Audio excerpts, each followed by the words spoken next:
Hello, everybody. My name is Paul. Welcome to the Stormkeep. Today, I'm joined by my good friend, James. Yep, and we're recording the real episode 96, Disciples of Tzeentch Battletome review. This is a substantial rework from any other version of Tzeentch that we've seen in the past, although it still feels very Tzeentchy, or Tzeentchy, I think. I've heard some British people pronounce it that way. They're wrong, obviously. But Tzeentch is army that's all about deception and nothing, like everything is fluid, nothing is what it seems. And I think the book has nailed that part of the fantasy. One consistent theme that we've seen throughout 4th edition is that, even if the rules don't change that much from Index to Battletome, at least the flavor of the army is pretty correct. Like the armies do what they look like they should be doing. And the more we get into 4th edition, they seem to be really nailing these Battletomes. Like the Lumineth one was fantastic, and this one is also an excellent, excellent revamp. Perhaps a little bit too strong in some ways, but we'll get into that as we talk about it. What's your first impression of the army, James? And how long have you been playing Tzeentch? Because you're the resident bird head here on the crew. Started playing Tzeentch towards the end of 3rd edition, pretty well full-time. Full-time in quotation, because I switched them during the season at Thor, and then afterwards dabbled a little bit there with the Index, but wasn't enjoying the Index so much. Well, if you didn't like the Index, how do you like the Battletome? Like you mentioned, where the Index was kind of just like sort of raw and bland, this has a lot of flavor to it. On top of that, it's got layers of complexity going on with it. Yeah, it's a really, really high complexity army. It feels like you could spend the next year and a half playing this army, and by the time you finally get good at it, there will be a new edition out. Yep, there will be a new edition out, or you think something's good one way, and then all of a sudden you discover this sort of new way that also happens to work pretty damn well. Yeah, there's a lot of depth to it. The units all have such different abilities and niches from each other that it feels like even if they nerf, let's say, hypothetically, if they nerf one aspect of this book, I don't know if it does deserve nerfs, but if it gets nerfed, there's still something you can pivot to. Whereas a lot of other armies, it feels like, well, here's our good unit. We have one good unit, and it got nerfed because the army was doing too well, so the army just kind of falls apart now. I don't think that's going to be the issue with Tzeentch. Let's start by talking about the battle traits. So this army is very densely packed in terms of battle traits. The units are very simple in what they do, but all of the complexity ties back to the core rules of this army. So we're going to spend maybe a little bit more time than we would in a normal review talking about these abilities because they are very, very impactful. So the main battle traits that work off of each other are Masked by Illusion and Smoke and Mirrors.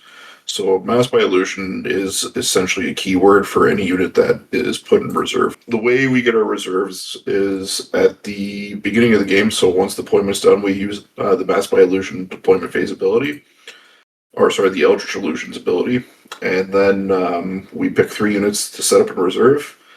Or we can take up to 3 units that are on the table and set them in reserve, and they get the Masked by Illusions keyword.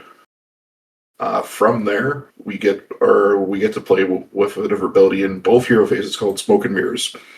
So we can pick any Disciples of Tzeentch unit that's on the table. Can be in combat, doesn't have to be in combat. No stipulation or restriction there. And what we do is we set up a unit that's Masked by Illusion or in reserve, and set it wholly within 6 of that target that we selected. After we've done the setup, we then pick up the target, and that one gets placed in reserve, and it becomes Masked by Illusion. Yeah, you're basically swapping units in and out of reserve as needed, which is an insanely cool ability, but it's also insanely strong, because you can do things like be extremely aggressive with a unit, and then once the opponent's turn starts, you just swap it for something weak and disposable, like a Chaos Spawn or 10 Kairic Acolytes. And then on your turn, you bring that unit out again, and you do it all over again. It's pretty wild how much you can do with this ability. The fact that it's in both hero phases, and it doesn't restrict you from doing anything. Like if you were to swap a wizard into play, that wizard can immediately cast a spell because it's the hero phase. Or if they can charge, they can shoot. They can't use a move ability, so you can't do things like redeploy or do a normal move. But otherwise, everything else acts normally. Yep. Now, if you happen to be a Naruto fan for whatever reason, I'm exposing myself as a weeb, but that's okay. This book is full of genjutsu and wood substitutions. Yeah, it's just that log with the kunai stuck in it over and over and over again. It's a very frustrating thing to play against. Yeah. Now, one thing that I didn't mention yet that Tzeentch is unique about working with reserve units is in the core rules, usually any unit that's in reserve by round 4 is destroyed or slain. The Eldritch Illusions keyword, if you'll notice in the text box on the right, actually says that we don't have that restriction. Instead, it's at the end of the 5th battle round where our units are destroyed. Yeah, and it's at the end, not at the start. So, like, that's awesome. It's all game. So there is a downside here, whereas most armies just have an ability to put a unit out of reserve for free. You know, like Scions of the Storm, you just go anywhere you want, anytime you want. Any one of your movement phases, you just take the unit out of reserve. The main way for Tzeentch to come out of reserve is to swap it with another unit, right? That's the primary way of doing it. So there is a bit of a trade-off there. You kind of have to pair units. You need a unit that's going to be swapped in and a unit that's going to be swapped out.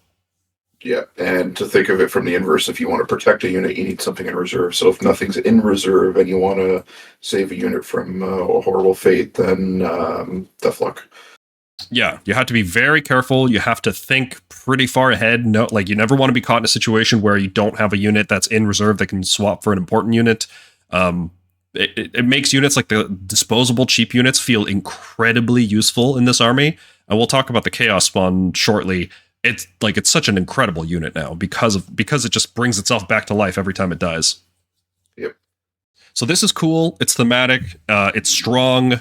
It's a level of interactivity in the enemy turn that no other army has because you are constantly swapping units with smoke and mirrors and using intervention, and you're probably doing things like redeploy as well somewhere else on the board. Like Tzeentch is so interactive in the enemy turn. It's crazy.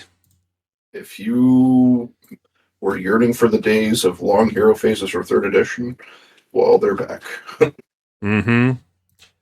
And it feels a lot less oppressive than it used to. It's no longer the just kill you with spells army. It's no longer the, cheater dice turn 1 charge after a teleport army. I feel like this new design is really, really good. Yep, it's very much again, to lean into sort of like that Magic Gathering color pine chart. It's very much a mono blue build. Yep, definitely. Maybe a little bit of red thrown in there as well, if you're familiar with Magic. A little bit. Well, the next big thing Tzeentch does is they have fate points, but they're not like fate dice, whereas fate dice, you used to roll them at the start of the game, and then you could just replace your dice. Fate points are a system where you have to generate them throughout the battle. You don't lose them at the end of a battle round or anything, but you can spend them. There's a bunch of different ways to generate them. The main way is with all part of the plan, and if you'll notice, there's like a whole list here. So common ones that you'll see, anytime your opponent takes an objective away from you, you get a fate point. Anytime one of your terrain pieces, one of your 2 terrain pieces is destroyed, you get a fate point. Anytime a spell is unbound, you get a fate point. Anytime you miscast, you get a fate point. Anytime you lose priority, which is the funniest one, you get a fate point. So there's lots of ways to generate them just from this one ability. But then on top of that, in the battle formations, the artifacts, and all the Warscrolls, there's more ways to do it. And we'll talk about each one of these when we get to it. But know that you can definitely lean into a playstyle where you can try to generate as many fate points as possible. And it seems to be a worthwhile pursuit. There's definitely incentives to do that. The base things you can spend fate points on, so let's say you're not leaning into, hoarding fate points like some kind of Scrooge McDuck, but with Tzeentch coins, you can spend them. And the stuff you spend them on doesn't seem that useful, but sometimes all you need is like 2 or 3 fate points to make a huge difference in the game, because you have 3 different ways of spending them. You can either spend a fate point to reduce the damage taken by 1, and you can do this for any number of fate points. So, I took 16 damage and I have 14 health on my unit. Okay, I'll spend 3 fate points. Now I'm alive. And there's nothing your opponent can do about it. Now I'm going to lift this unit out of combat, and then I'm going to rally in the next couple turns. Yeah. I'm going to smoke and mirrors, and then I'm going to put it back somewhere useful, and then I'm going to rally. It's, very strong. And also, it can deny battle tactics, which is even funnier. So you're straight up trading victory points for fate points. Yep. Another way to use it is a reaction to your own spell. So this is after rolling the dice, so you know if you're going to succeed or not. You can add one for each fate point. This usually, you don't need like a big casting roll. Usually you just need like one or two, because Tzeentch has a lot of buffs to casting already. So it's pretty rare to actually use this one if you have something like a Kairos or Lord of Change on the battlefield. But it still comes in handy, especially if you've got like a wizard that's out of range of all the different auras and everything. Sometimes you just need to bump it from a 6 to a 7 in order to get the cast off. And then the last way to do it is this is by far the dumbest. This is the dumbest thing they've added to the game in a long time, I think. You can spend any number of fate points to add one to a charge roll. And this includes countercharge. So if you wanted to, hypothetically speaking, you could have something like a 2d6 plus 20 charge. And you do this after you see the roll. So if you need a 9-inch charge and you rolled an 8, don't spend a CP to reroll it. Spend one fate point, and now you have your charge. You save the command point at that rate too. But yes. Yeah, there's some funny little gimmick play, or the fate points and their abilities definitely, or in particular the first and the third here. So manipulating your damage, manipulating your charge rolls have a lot of interaction plays with manipulating the game state. Like if, say, you're within range of a terrain piece and you need to get in range of and you just need this big enough charge to get onto an objective, you can make it happen with fate points. Yeah, knowing when and how many of your fate points to use is the difference between a really good player and just like, I guess that's one thing we can say. This army is not for newbies. I do not recommend Tzeentch for new players. There is a massive skill floor that you need to overcome in order to have any amount of success with this army. Yep. But when you do crack that skill floor, it's very satisfying. I have yet to do so, but I have a feeling, or I can tell it's going to be a very satisfying experience, and then pretty well the skill ceiling is near unlimited at this stage. Yeah, if you start playing this army now, you are going to be like a god by the end of this edition. We've talked about spending fate points, but there's reasons to just hold on to them as well. Different abilities on Warscrolls, different battle formations, different...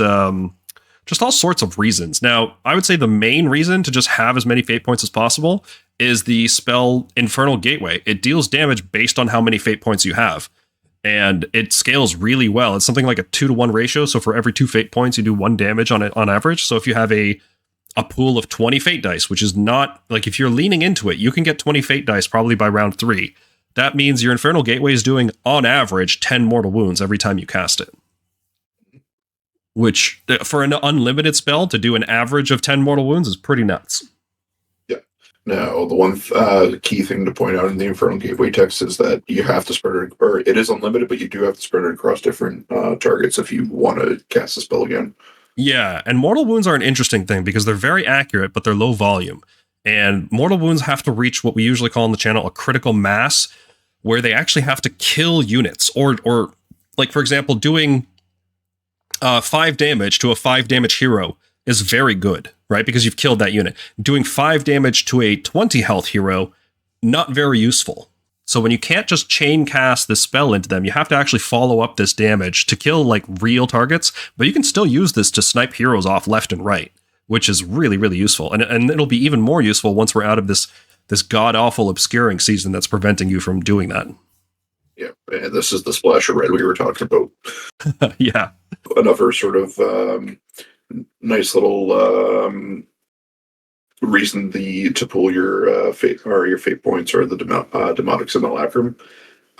It's Tzeentch's little incarnate. For whatever reason, this thing has 2d6 attacks and has crit mortals damage 1. Nothing too crazy, but for each fate point you add 2 attacks. So again, going back to that situation where you have 20 fate points, suddenly you have 40 plus 2d6 attacks with crit mortal. Yeah, you just kill things. You hit them with a gateway, and then you charge with the Simulacrum to finish them off.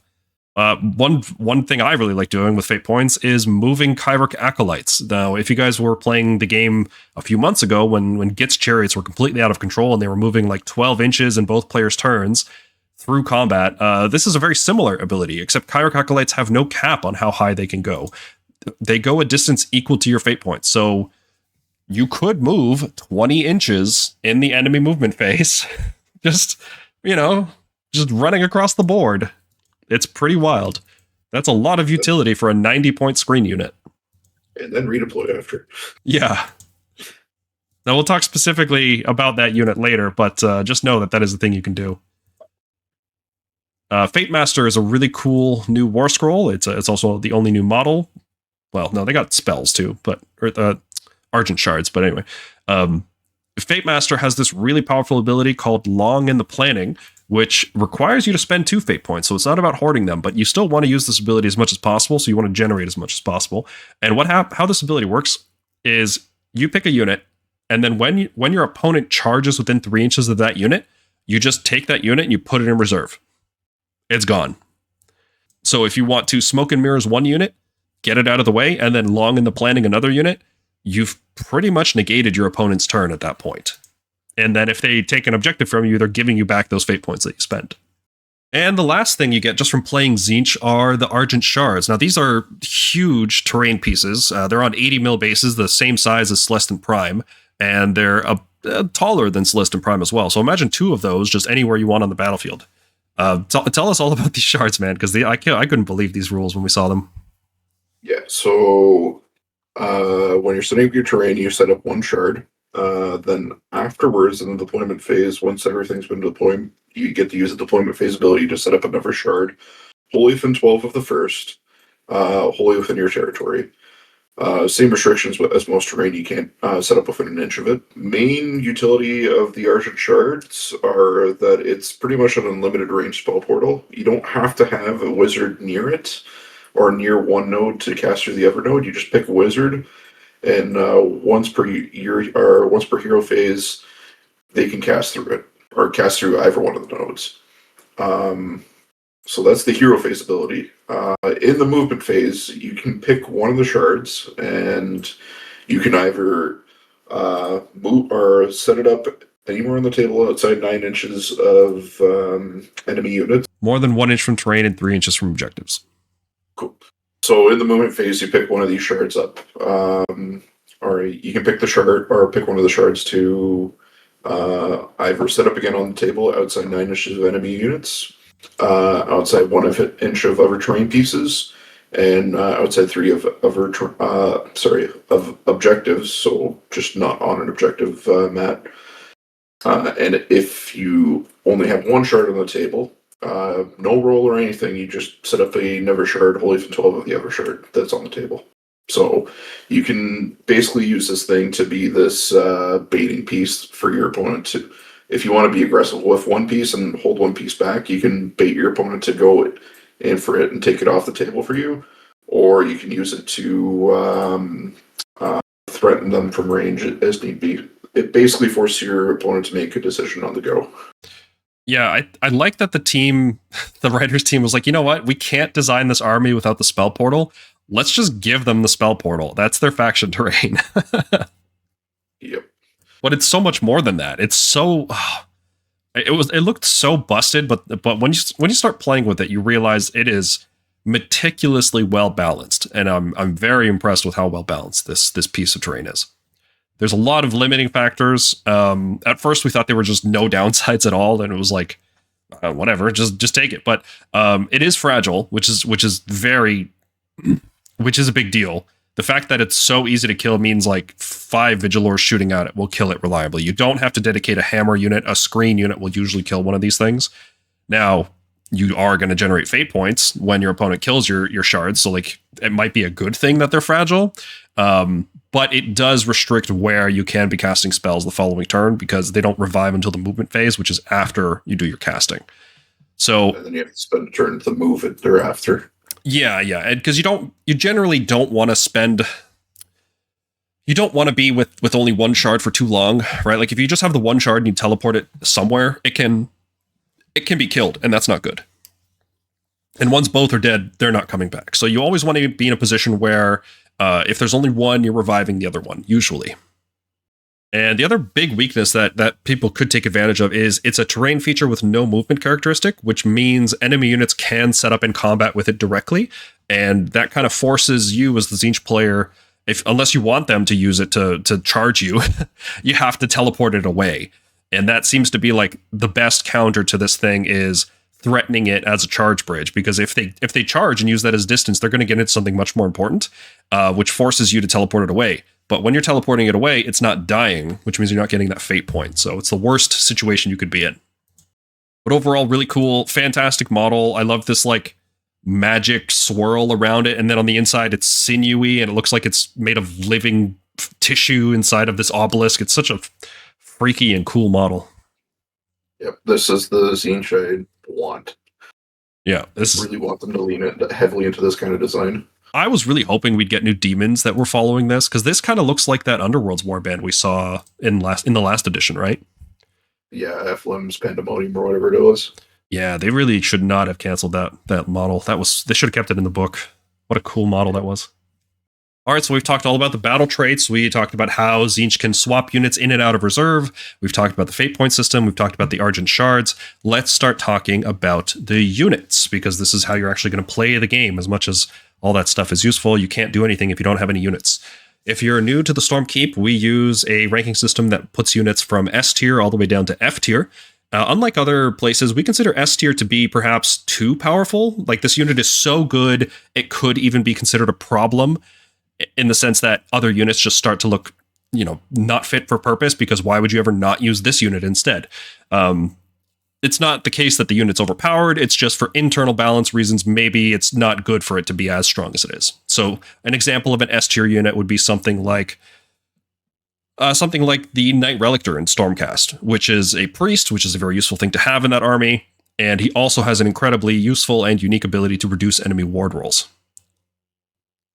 Most units, I feel like most good units are going to fall into the A tier. Most of your list should be composed of A tier units. They're strong, they're efficient, they're versatile, they're impactful. You're going to see a lot of these. That's our prediction. B tier units are just short of A tier. Maybe they're just a little bit more situational. Maybe they're not as efficient, but overall, they're still a good unit. So your army will mostly be composed of A tier and B tier units. C tier units are still situationally useful, depending on the list, depending on the situation. They can make the cut, but anything below C tier we consider to be not competitively viable. Either there's another unit that does the same thing for a better cost, or maybe the unit is just too hard to use, or maybe the seasonal rules are just, not really not allowing that unit to shine. But there's some kind of significant flaw that makes the unit just not competitively viable. And F tier units are just complete garbage, never worth using. The only way they get useful is they have to see such a significant point cut that they're no longer the same unit. They've effectively adopted a new role because they're so cheap. Something like the Killaboss on Gnashtooth from Cruel Boys, where in 3rd edition, I think he was down to like 80 points by the end, and people were using him as a screen. They were bringing like 5 or 6 of him because he was a screen, a 3-up save, 10 health screen. Well, let's start out strong right out the gate. Let's talk about the best unit in the book, right? Like, I don't know if there's a better unit than this. The Chaos Spawn of Tzeentch is just, I don't know how you play without it. I feel like every list should start with 2 of these guys. Yeah, pretty well. Definitely the best Warscroll in the book. I still think there's another Warscroll that is better, but it's not technically in the book. So yeah, the big thing with the Chaos Spawn, it's 60 points. Always has to start in reserve, but whenever a Chaos Spawn is destroyed, you just get a new Chaos Spawn. So it really, you're getting 60x points of value for 60 points. Yeah, and it's also a 60-point unit, and we talked about needing disposable units so you can swap one in and one out. The Chaos Spawn is absolutely the best fit for purpose unit in that role. Nothing is better than this. And every time it dies, there's ways that you can get fate points off that. You can scheme a little bit and get fate points. So although it has awful health, awful damage, it's not fast. It's like the Aether Wing of this army, but it turns out that Aether Wings are necessary to function. It's like what if Aether Wings were the only way you could translocate in Stormcast? That's pretty much what the Spawn of Chaos is. Yep. So yeah, there's not much more to say, right? It's a trash unit, but it's the best trash unit in the army, and the army needs trash units. Yep. It's not even a good screen, because it's one model on a 50 mil base. Like, it doesn't take up much space. Well, careful. Well, not a good screen, but it's a good pylon to block movement. Yeah, it's 1/5 of a screen. But yeah, I can't see people playing Tzeentch without this unit. Because what else are you going to swap in and out with Smoke and Mirrors? Are you going to put something expensive like Tzaangors down? Or even something more expensive like Kairic Acolytes at 90 points? The fact that this has such a small profile makes it easy to fit in little corners that your opponent's not expecting. You can run it behind a piece of terrain. It can get cover so your opponent can't shoot at it because everything's obscuring these days. Everything just works. This unit's amazing. Yep. And sometimes it survives combat and powers through into the middle of the board where it baits a dragon into its final resting place. Oh boy. In some alternate reality, yes.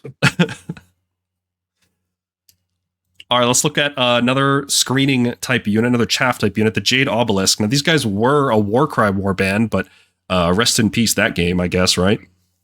Yeah, they're not even announcing anything at Adepticon. Yeah, it's sad. But it's a shame because these guys are so cool. Like that, what a cool idea for expanding the range of what Tzeentch means. You know, really sick idea. For the longest time, I didn't even realize they were a Disciples unit. Right? I just thought It's sick. So what do they actually do now? Because you can get them in the Spearhead, I believe. So people are going to have them, and they're going to wonder how this unit performs. And I am sad to say, I think it performs very poorly. The only role we could reasonably find for it is a screen, but it's only 9 models as opposed to another unit, which we'll talk about very soon, which is 10 models. So right away, it's worse in that respect. It does have a 4-up save, which is okay, and it can reduce the rend of all attacks against it by 1 if it's near an Argent Shard. But the way you move your Argent Shards around, you kind of don't want to have to dedicate them to having to babysit these units, right? Like, I guess any number of units can stand in front of a shard, so you could, even though they can't reinforce, you could stick 2 units of Jade Obelisk, front to back, and then pretend you're a reinforced unit, and then you're on a 3-up save. But we've seen 100-point units, like 9 health, 3-up save. That's still not a particularly good unit on its own. Yeah. The one thing they seemingly have going for them is they have this neat little piece of tech where they can reduce your movement by 1 inch for every fate point you have to the maximum of your half your movement characteristic. But seemingly it is one of the few things that is left on a 3-up. Yeah, this ability would be good if it didn't require a dice roll. From 18 inches away, you cut somebody's movement in half, and that's like, if you have 5 fate points, you can do that. Very easy to activate, generous range. Visibility is kind of a problem these days with obscuring, but cutting 6 inches off the move of Stormdroid Guard is a big deal. Like a really big deal. Especially when you consider that you can redeploy away. So not only are you cutting their move, you're also making it less likely they'll charge you altogether. Really useful. But you have to roll a 3+, which is like, oh, that's awful. When you need it to happen, it's not going to happen. And that's going to cost you the game. And you're going to be like, why did I spend 10 more points over Kairic Acolytes? What a waste of time. Yeah, if they could be reinforced, they might be interesting because they are reasonably high volume and reasonably good health, and they could have a reasonably good save and a 3-up save with Shield of Fate and some other things. Like, okay, yeah, that's starting to be an interesting unit, but it's only ever 9 models. So buff stacking is awful. They're not worth buffing in any way. I can't see a use for them. I really can't. Yeah, they haven't made the cut into any of my lists. Yeah, it's unfortunate. Well, then let's look at a much better screening type unit, the Kairic Acolytes. These guys have had a lot of different designs over the years, and this one is probably the least offensive. They are just a screen now. They're not really worth buffing up with anything anymore, offensively or defensively. I think a reinforced unit of these guys, not worth it. But as a min-size unit, just 90 points for 10 models, it can be really, really annoying because they have this ability called Driven by Destiny, where they get to move X inches, where X is the number of fate points. So if you have 10 fate points, they move 10 inches. If you have 5 fate points, they move 5 inches. That's already huge, right? Like moving 5 inches with a redeploy is a big deal in this game. These guys get to do that and redeploy at the same time, which is nuts. And if you don't redeploy and choose to countercharge instead, and if you need them to get into like faction terrain to grab an objective, you could do all that and use the fate points to guarantee that you get, or close to guarantee, do what you need to do. Yeah, yeah. So there is one restriction on this ability, which is that you can't use it if there's an enemy within 6 inches. But if you're careful with measuring threat ranges, you can avoid this problem altogether, or just redeploy out of range. Like, even if your opponent is so fast that they get within just outside 3 inches, on a 3-up redeploy, then you can use this ability. And if you have 12 fate dice or 10 fate points, sorry. If you have 10 fate points, you can just walk away, right? You just redeploy and then walk away, and that their hammer has done nothing for a turn. A 90-point screen has completely nullified an enemy hammer unit. It's unreal value. And one last thing, we didn't mention this with the Jade Obelisk, but you can revive this unit with the heroic trait Silver Summoner, which I think is the best heroic trait in the book. Yeah. Like, it's like a default pick, because so the fact that these guys get revived with it is just icing on the cake. So even if it does get killed, you revive 5 of them later, and they can still keep doing the exact same nonsense, because your fate points only increase as you play the game. So overall, A tier, I think they are the best screen in the book, and this is an army that wants cheap disposable units. You know, Chaos Spawn are great for just for the purposes of being an efficient unit to swap in and out, but there are times where you need to cover space and you need to contest objectives, and you actually need a screen. You can't just let people walk through the space between your spawns. You have to actually have bodies in the way. Yep. The other thing too is with Weird Flame Haze, you can use it to create a big bubble of Weird Flame Haze. Yeah, that's right. Because these guys have a wide footprint. We'll talk about Weird Flame Haze later, but whenever a unit gets set up, it creates an aura of 12 inches around itself, where friendly units in that aura can't be seen by enemies outside of 12 inches. So a big unit like this getting set up creates a very wide space that protects you from shooting, magic, anything, really. So even after Obscuring goes away, Tzeentch is going to be really tough to shoot. Yep. And let's look at the Scourge of Ghyran version. So this was the best Warscroll I was referring to earlier. That's not in the book. Yeah, why is it the best, James? Tell me why, because I couldn't believe it when I went back to the Scourge of Ghyran stuff after the book launch. I was like, wait, what? It's just sheer amount of damage that these guys are capable of for 110 points. For 220 points, you just get a ludicrous amount of damage. So 2 damage base for 10 models, 4s, 3s. You pretty well consider a Rend 1 all the time with the Volcar ability. You're just picking your targets. Damage 1 base, but if they're wholly within 12 any manifestation, friendly or enemy, they go up to damage 2. Now, that's not where the fun ends. You can get a +1 attack from Disc Magister if you have 6 or more fate points. So you're going up an additional 40 damage. And then you can get a +1 attack from Fated Blades, again another 40. And then finally, just for some extra sauce, you can get them Crit Mortal for a command point with the Magister on foot. Yeah, and none of this requires a dice roll, by the way. I guess casting a spell does, but Tzeentch is really good at casting spells, and there's 3 different endless spells you can summon just in this army. So you get guaranteed +1 attack from Disc Magister. You get guaranteed Crit Mortal from the Magister on foot. None of these things require a dice roll. So we're looking at 120 max damage with Crit Mortal, so an average of 20 mortal wounds just from rolling 6s. No other damage considered, 20 mortal wounds is usually enough just to kill anything. Yeah, usually when I end up getting my Kairic Acolytes into combat, I just roll to see how many mortal wounds I do, and then we go from there. If I lift the unit, I lift the unit, I don't have to roll anymore.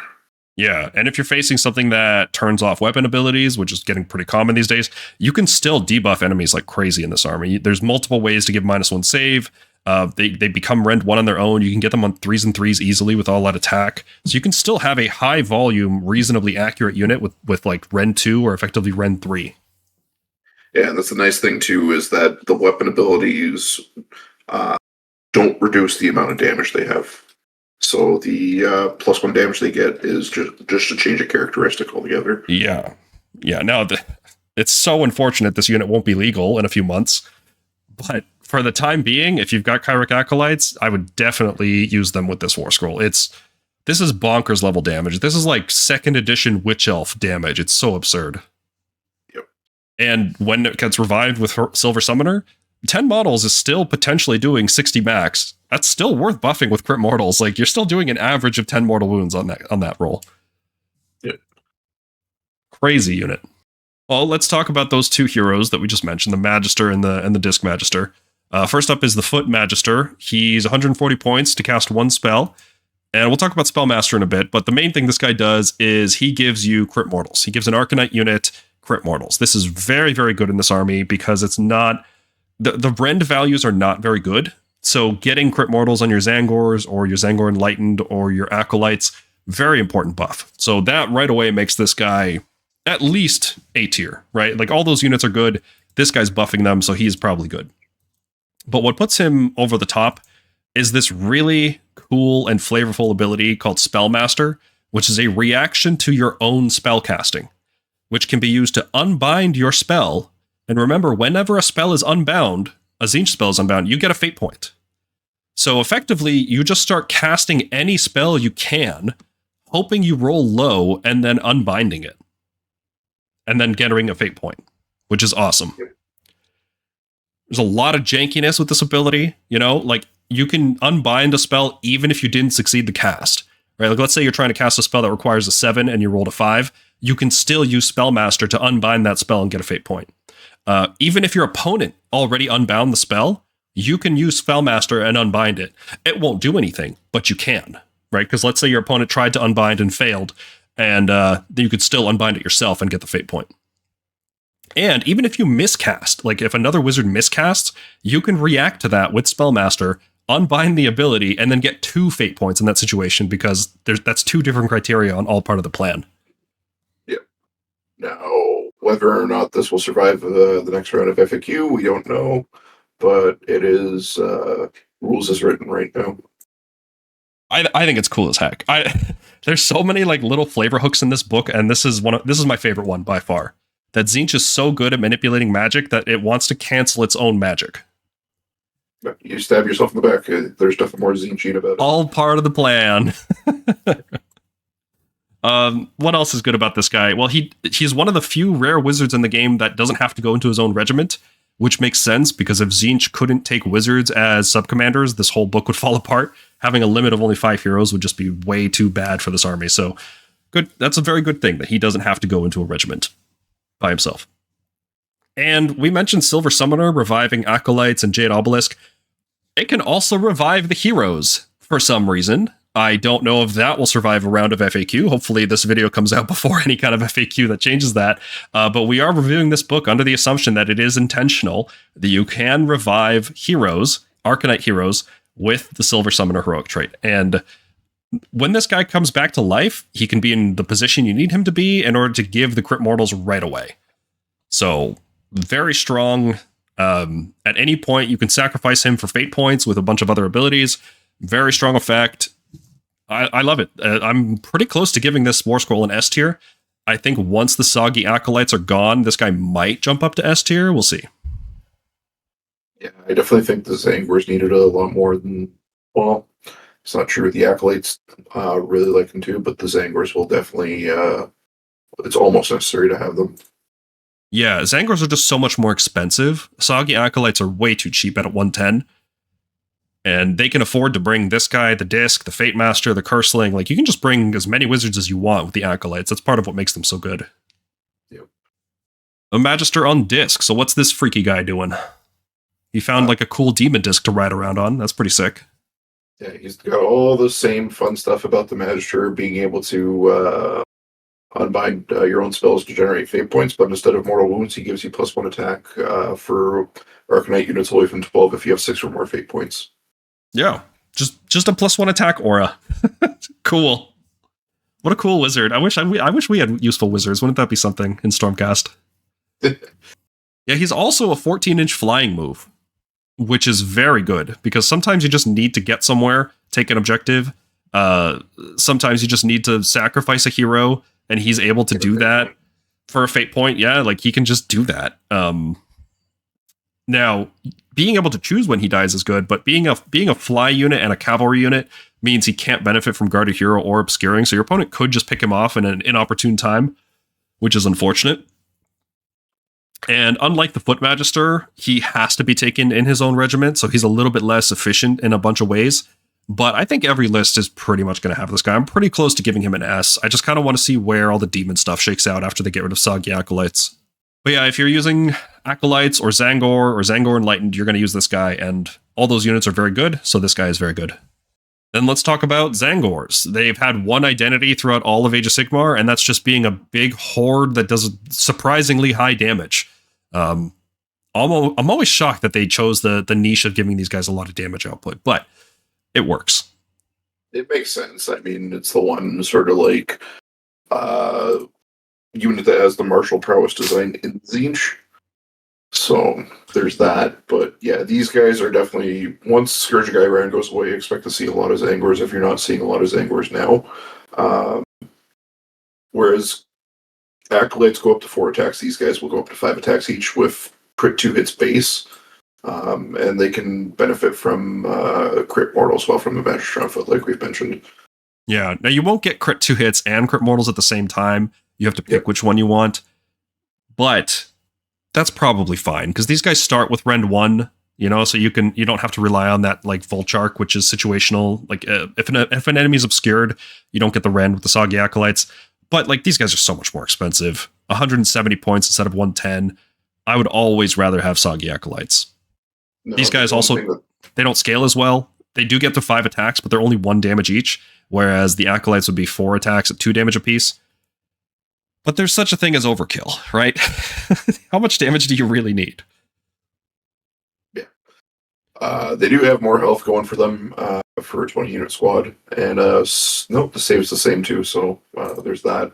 Well, having more health is a big deal, because health modifiers are scaling off of your health value. So if you have a 25% health increase, right, from something like getting a 6-up ward, or from a -1 hit, or from a -1 wound, these guys will scale much better with it. These guys are actually a really efficient pile of health that also does a lot of damage. These are like the rot swords of this army. If you give them a Shield of Fate to make them -1 hit and 5-up ward, they can be a lot of damage to chew through. Especially if you've debuffed your enemy hammers with -1 to wound from Bolt of Tzeentch. So these guys, yeah, watch out for them. They might not be super top tier competitive right now. People are going to use them. People like Tzaangors, they're going to use them. But they're definitely going to be one of the better choices as soon as the Tzaangor Acolytes are gone. Yeah, not a lot of people have Acolytes painted up, but people have Tzaangors painted up, so you're still going to see a lot of them now. Yeah. Definitely worth noting, these guys have the Warflock keyword, which is straight up a bad thing, because Warflock units cannot be revived with Silver Summoner. It specifies non-Warflock units, so that's another thing Acolytes have going for them that these guys don't, is that you can revive the Acolytes. Once these guys are dead, they're gone forever. Yep. And I'm pretty sure I didn't see any way to get bonus rally, so every model that dies is usually staying dead. Yeah.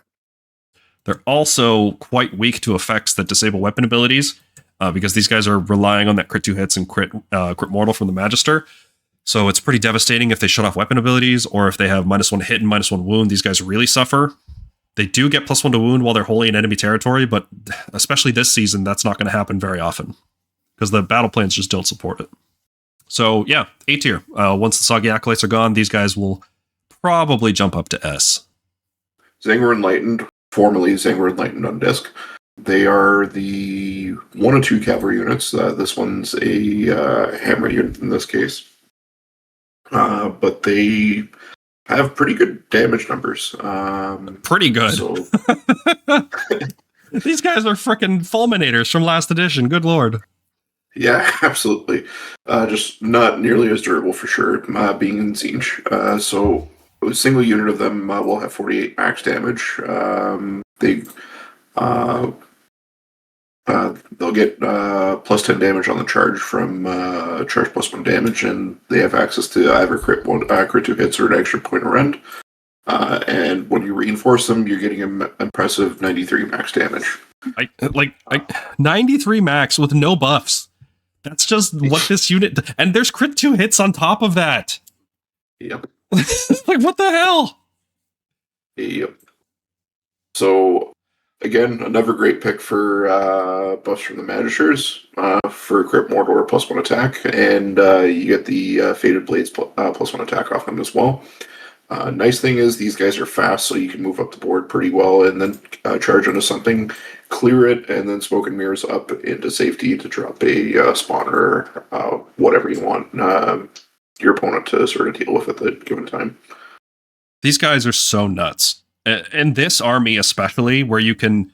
Because their one downside is that they're fragile, right? They're super fast. They're one of the fastest units in the game. They fly, so you can't screen them. They have a tiny footprint because they're on like 6 50 mil bases. Ridiculous damage output. 40 mil bases. Oh, they're 40 mil. Okay, even better. Yeah.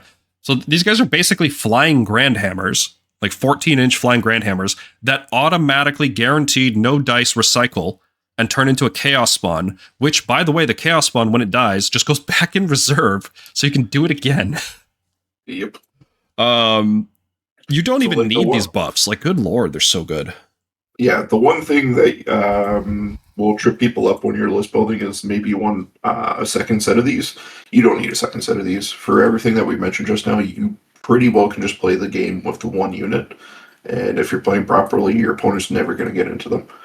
Now, I built a list that used 3 MSU units of them, and the idea there was you soften things up, and then you charge in with a Tzaangor unit.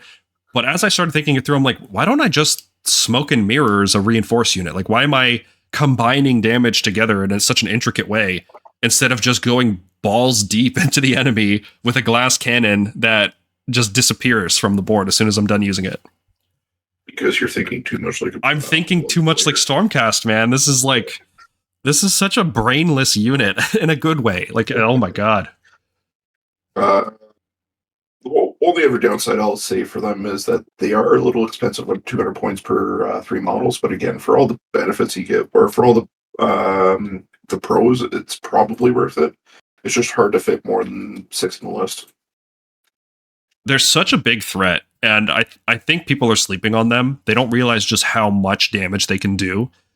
And it's reasonably accurate, too, because you can give yourself +1 hit, and you can give yourself +1 rend, or crit 2 hits if you just want more volume. This is a stupid amount of damage, and it's a stupid threat range, too. And it's really hard to kill them afterwards. So they're going to get multiple rounds of combat, probably like 3 rounds. Their main weakness is just covering fire. So I really hope you play an army that has a good covering fire. Yeah, like, this unit's nuts. 400 points is... It's expensive, but maybe it's not expensive enough. Yeah, I can see arguments for them to go up for sure. The one saving grace is that they can't be revived. So if you finally do get to kill them, which to me just seems like the Tzeentch player made a mistake. If you get to kill these guys, the Tzeentch player messed up. But if he does, they don't come back, which is nice. Yeah, from my experience, a lot of the times, if you're getting into something that the Tzeentch player doesn't want you to get into, the Tzeentch player has made a particular error or is playing too risky. Yeah, there's such little counterplay available against this. Just nuts. Love it. I think this should be S tier. They're up there with Soggy Acolytes. Yeah, I might have to start playing a few lists with them. All right, and then Skyfires. They are the red-headed stepchild, once one of the most terrifying units in the game. When they were high volume and crit mortals and 28-inch shooting on top of 14-inch move, those days are long gone. They're still 14-inch move, but they have been reduced to a support shooting role now, which is an interesting choice. I think it's the right choice because Tzeentch as an army already does a lot of melee damage. Right? I mean, we looked at Soggy Acolytes, we saw Tzaangors, we saw Tzaangor Enlightened. Do they really need super high volume shooting as well, on top of spell damage, which is crazy good? So I think moving this into a support role was the right choice. Yeah, and the other thing as well is the way that Tzeentch melee works, combined with Smoke and Mirrors. It's similar to how Strike and Fade was in 3rd edition. It's kind of like you're dealing with a shooting unit anyway. Yeah. And there's not much that's going to survive to clap back against Enlightened. Yeah. But Skyfires. So their damage is not spectacular. They shoot 26 max when reinforced, which is the same as long strikes. But unlike long strikes, they hit on 4s. They're only rend 1. They don't have the crit auto wounds. They don't have access to +1 hit from Vigilors. So it's much less accurate. So going to do less damage. I think these guys are closer to something like a unit of Vigilors, where you're just hoping to hit a unit with a min-size. Like, I would go min-size Skyfires and treat them like Vigilors. You know, you're just marker lights up for a +1 hit, and that's all you're hoping to get. Now, unfortunately, that +1 hit only works for Warflock units, and it doesn't work for companion weapons. So the only Warflock unit that doesn't have a companion weapon that gets full benefit from this is the Foot Tzaangors. So this unit is pretty much only good at buffing Foot Tzaangors and then doing like screen level damage against other things, you know? So I think Foot Tzaangors are good, but how many units of Foot Tzaangors do you have to bring to justify bringing Skyfires to buff them? Probably 2 reinforced units of Tzaangors. I don't think 1 is enough, because you can just all-out attack that 1 unit. Yep. And at that point, you've been spending you're spending a lot of points on just Warflock units. Yeah. Now, maybe 1 unit of Tzaangor is enough to justify the Skyfires, because they are a 14-inch move marker light unit. So from 18 inches away, they're still contributing something. So they can sit on one objective, threaten another objective, and still buff your main hammer. So there is a lot of utility here. It's just not damage utility. It's not like the Enlightened or the Tzaangor on foot. It's a very different kind of unit. Mm-hmm. So, I don't know. I'm torn between like a B- or a C+. I think if Sagi Acolytes were gone and Tzaangor on foot became like the main anvil in this army, then I think these guys would be at least a B. They would definitely get up 1 tier. Yeah, it really does come down to the fact that once Scourge Ghyran goes away, there's going to be a power vacuum in this book where everything just gets notched up a little bit. Yeah. And this is what I was saying earlier about our S tier ranking, is that it starts to cascade effects throughout the whole book where, oh, this unit would be good, but there's this other unit that's buffing another unit, and those units together are so much better than what this unit can do. So Sagi Acolytes are definitely causing an internal balance problem here. Which is fine. They won't be legal in a few months anyway. Yep. And then let's look at the Tzaangor Shaman. So Tzaangor on foot are good. Tzaangor Enlightened are good. Tzaangor Skyfires are good. Situational, but good. Well, the hero that supports them all doesn't really seem worth it to me. He is fast, right? He's 130 points. So if you just want a fast, cheap wizard, he is 20 points cheaper than the Disc Magister. But his abilities to support the Tzaangors are not particularly inspiring. He lets you run in charge with an Arcanite unit. And that could be any Arcanite unit. It could be an Ogroid Thaumaturge. It could be 14-inch move, Tzaangors. It could be a bunch of things. But it's on a 3+, unfortunately. And it happens in the hero phase, which means you have to be on the table in order to use it. So there are some other ways that you can teleport in the movement phase. That those won't help you here. Now, the saving grace is that any number of shamans can try to use this ability. There's no limit on once per turn army. So if one of them fails, you could have a second one that tries it as well. But you're spending points for another shaman. Yeah, you're spending points for... Like, you're spending 260 points that could be spent on... Oh, the other wizards in this army are so good. Like, we haven't talked about Fatemaster. We haven't talked about Curseling. We haven't talked about so many other good heroes. This guy just really doesn't make the cut. He's like a 7th string hero in an army that wants to bring 6. Yeah, gone are the days of my hillbilly shaman with his Merciless Blizzard shotgun. God, I miss the Merciless Blizzard. Okay, the other thing this guy does is he kind of, I think from a flavor perspective, this ability is really cool. It's called like devolve, right? Like you're mutating them into like a beast, which is cool. And what it does is an enemy cavalry or monster unit within 6 inches in the combat phase. So it's pretty generous. You don't have to be in combat with the target. Their weapon abilities gain companion, which is really cool. The idea that like the rider on top is now hitting like a beast. Flavor absolute on point. Love it. Is it good though?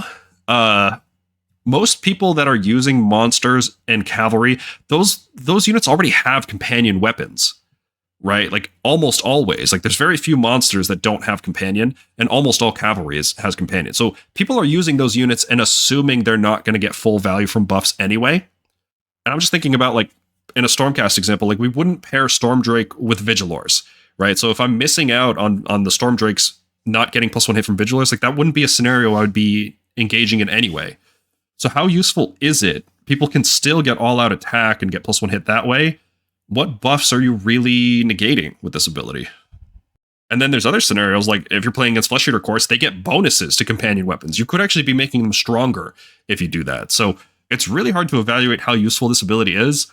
And because this is really all he does, this and the running charge, I don't think this guy makes the cut in most lists.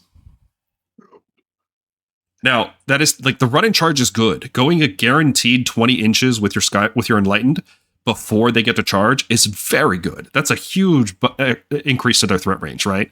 But it's on a 3-up, so you have to bring multiples of this guy to make it reliable, and even then, it's not guaranteed. So there's so many problems with this War Scroll. I can't justify it. How cheap do you think it would have to get to see play? Like 110? Oh man, like there's just so many better picks for Wizards in this army. This might honestly be a case where it might be F tier. Ooh, F tier. I think there is a niche if he becomes the cheapest wizard, because he is still a 14-inch fly move. So there's always that, and like cheap, fast wizard is a niche. So I don't think he's going to go down to 90. That would be an F tier for sure. But he's not that niche right now.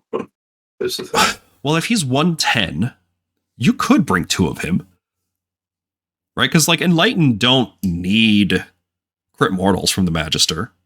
They just do a ton of damage already. It would bump him up to like a C tier. It wouldn't make him good. 20 points would make him C tier, I think. All right, let's start talking about the good wizards. We talked about a lot of bad ones. Fatemaster. Oh boy, do I like the Fatemaster. So on the face, he's just a 1-cast wizard with some really chiseled abs and thighs, but he has two main abilities on his Warscroll. One, when he comes out of reserve, he gets to set up a unit wholly within 6, or set up a unit from reserve wholly within 6 into them as part of a retinue. So it's a really key ability. If your opponent's walked off an objective, you can just come down. Here's a unit of 20 Acolytes from reserve. Here's a unit of 20 Tzaangors from reserve. And then in your opponent's hero phase, say it's a unit of Acolytes, he can drop down a manifestation to give them the +1 damage, and then he can smoke and mirrors himself out, so that way you can do that again, do the exact same thing on next time it's your turn. The other neat play with him is his hero phase ability. This is only activated in the enemy hero phase, but you pick a unit, friendly unit wholly within 12 of you, and you spend 2 fate points, and the next time an enemy unit finishes charge within 3 inches, that unit that was targeted goes back into reserve. Yeah, so you might consider this to be worse than Smoke and Mirrors, because Smoke and Mirrors just takes you off the board right away, and that protects you from shooting, and it protects you from all damage, period. But so when would you want to use this? I think it's specifically to block enemy movement, because enemies can't charge through you. They have to finish the charge, in front of you, unless they're flying, but you wouldn't use it in that scenario. But yeah, basically this is to block enemies from charging onto objectives. You place your unit in front of the objective such that even after your opponent finishes their charge and they do a 3-inch pile-in, they still can't get to the objective. So this is partly, it's protecting your unit, so it could be seen as the second Smoke and Mirrors, because you Smoke and Mirrors one unit and then you long in the planning another unit, and now 2 of your units get put back in reserve, and they're completely protected. But it also just denies enemies, if you're really careful with your positioning, you can use it to deny enemy scoring. You can deny enemy battle tactics, like let's say they need to get into a corner for Master the Paths, and you can just deny it with this, or you can deny them from getting onto objectives. It's a very, very strong, but very situational ability. And his other thing, it's just a teleport, right? Like, you put him in reserve, you get another unit in reserve, and you just put them somewhere. Like, holy hell, that's really useful, because it's one of the few ways you can get out of reserve without having to use Smoke and Mirrors, which is one thing, but it's also anywhere on the board, which is something that Tzeentch kind of struggles with right now, is you can only Smoke and Mirrors where another unit is.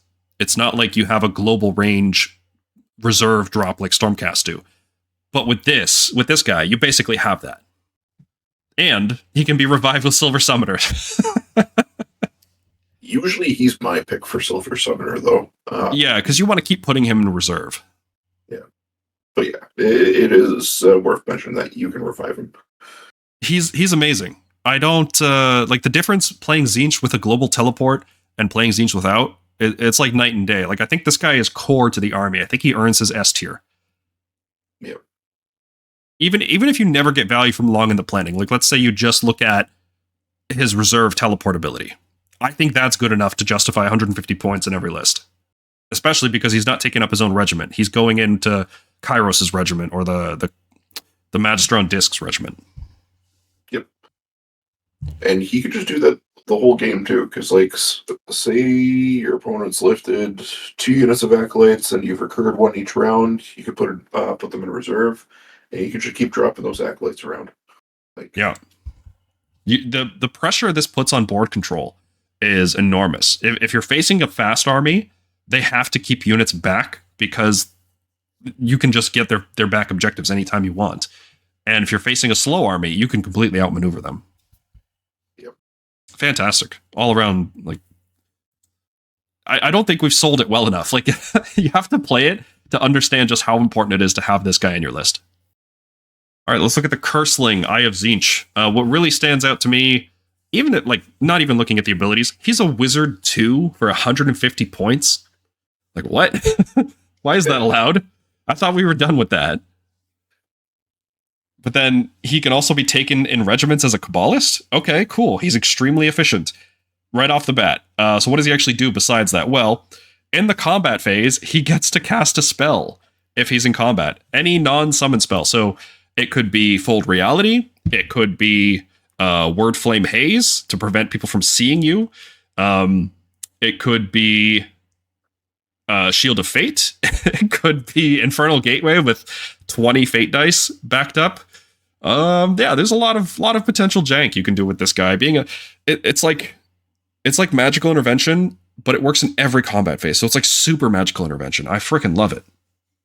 He also has an extremely useful signature spell, giving an enemy unit -1 to saves, which is really good with any kind of hammer. Really, really useful ability. And he can be revived with Silver Summoner, because why not?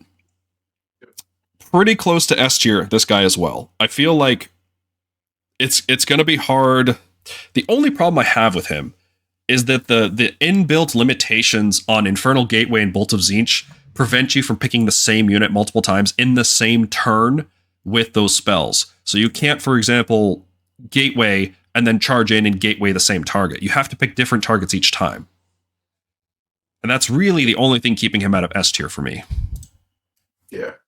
I just find it funny that this guy can Fold Reality himself in combat.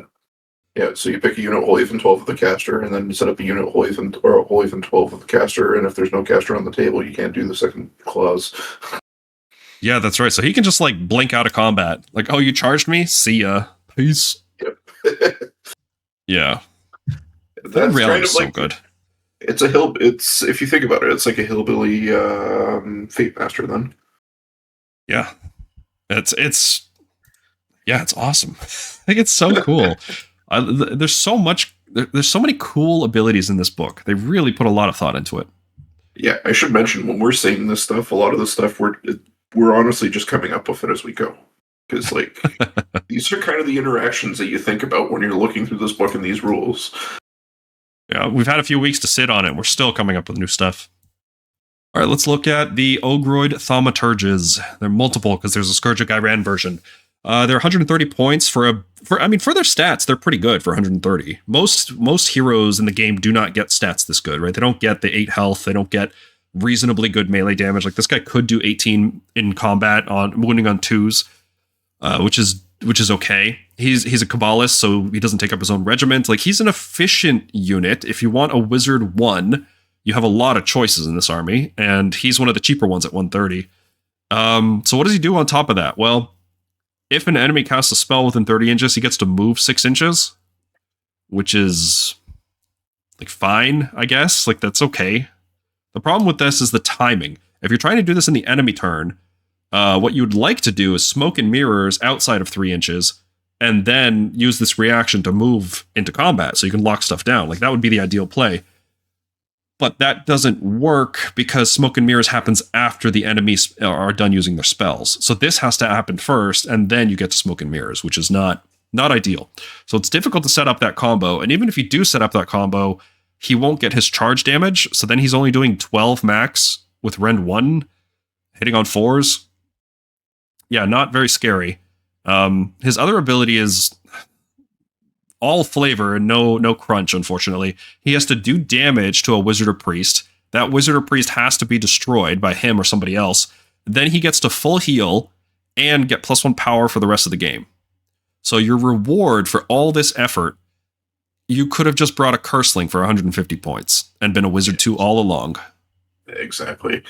My other thing that throws a sort of con that we haven't listed here is in the meta, or like in what's been sort of like the competitive meta of 4th, and we see this from Stormcast. How many armies are actually running casting these days? Less and less, it seems, because unbinding Tzeentch is just making them stronger, so people don't even care about unbinding them anymore. Yeah. Now we might see more because there are cases where you might have to unbind a key Tzeentch spell or something like that and take that risk, and people might tech in for Tzeentch, but up until now, like, nobody's really been playing casting armies, so this guy's one of his 2 abilities are kind of moot at this point. Yeah, the nerf to manifestations in this season has pretty much killed casting in this game. There's 3 casting armies. There's Lumineth, Seraphon, and Tzeentch. And I wouldn't bring a tech piece if I'm a Tzeentch player, I wouldn't bring a unit that's only good against Lumineth and Seraphon. And it's good as even in quotations, huge quotation marks, like 5 layers of quotation marks. This guy is not good. Can he be salvaged? Like, can he be cheaper? Because he's got a big bunch of stats. Like, I don't think he can actually get cheaper than this. So he might be F tier. Yeah. Because if this guy becomes 100 points, you start bringing him just because he's a 100-point wizard that has 18 max melee damage. So, yeah, I think, editor's note, change this to an F tier. This is bad. This is not a good war scroll at all. Flavorful? I don't know. It doesn't really match the model, right? Like, what he's killing priests? Like, is that something these guys are supposed to be doing? I don't know. What a weird choice. They harvest arcane energy. I don't know. But couldn't you have done that? But, like, wouldn't this guy have Spellmaster then? You'd think. Yeah. Whatever. Moving on to his more impressive alternate version, but still not that impressive. So instead of doing any of that nonsense with the moving 6 inches and healing and whatever, that's all gone, because those abilities are bad. Don't worry about those. What this guy does instead is he gets a 4-up ward while he's near a non-hero Arcanite unit, so he basically just passes wounds onto them.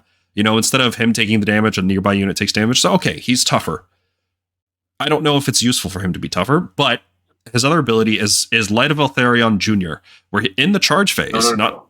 We did it first, Paul. That's right. Okay. We did it first. This was the prototype for Light of Eltharion. The Tzeentch, Matt Rose is looking at this Warscroll and he's like, oh, this is a cool ability. Let's give it to my army, the Lumineth. Or my other army. Keep playing both, yeah. So in the charge phase, which is better than doing it in the movement phase, frankly. Or sorry, in the combat phase, like Light of Eltharion. In the charge phase, this guy gets to teleport into combat with an Arcanite unit that is in combat, which is cool. And that counts as charging, so unlike the other guy who could disable his own charge bonuses, this guy at least gets to keep them and still do max 18 damage. The problem is how do I explain this? Light of Eltharion does the same thing, but what makes Light of Eltharion scary? It's that he is tough. He's 7 health with a 4-up ward and a 3-up save. So he's tough to take down. And also he does good damage, right? It's always hitting on 2s. It can't be modified. Sometimes it's even wounding on 2s, depending on the runes you give him. And sometimes it's Rend 3 because you're facing monsters. And he has crit hits, right? Like, Light of Eltharion can spike and he does good damage. This guy is weak and fragile, so you can't really use him in the same way you would use Light of Eltharion, right? Even Eltharion has issues teleporting into combat with, like, good hammers, and then the good hammers just kill him, right? This guy's a lot cheaper, obviously, is half the price, but he's just low impact all around. So I don't, like, when would you teleport him into combat? Somebody charges a screen to fight your screen, and then, whoop, here comes the Ogroid to maybe kill the screen. He's not even reliably going to do that. Yeah, I don't know. He's a cheaper Demon Prince, the way I see it. would you give him like a Fate Slicer or any? Like, how can you kit this guy out to be worth it? You could do a Fate Slicer, but again, you can. The problem with the Fate Slicer is that he has to survive to get the point. So you're better off just using an Infernal Gateway off him or something like that to kill a model. I guess unlike Light of Altharion, this guy can fold reality himself in the following turn. So maybe you can do something like no, Chaos Spawn. I was going to say teleport to a Chaos Spawn, but they're not Arcanite, are they?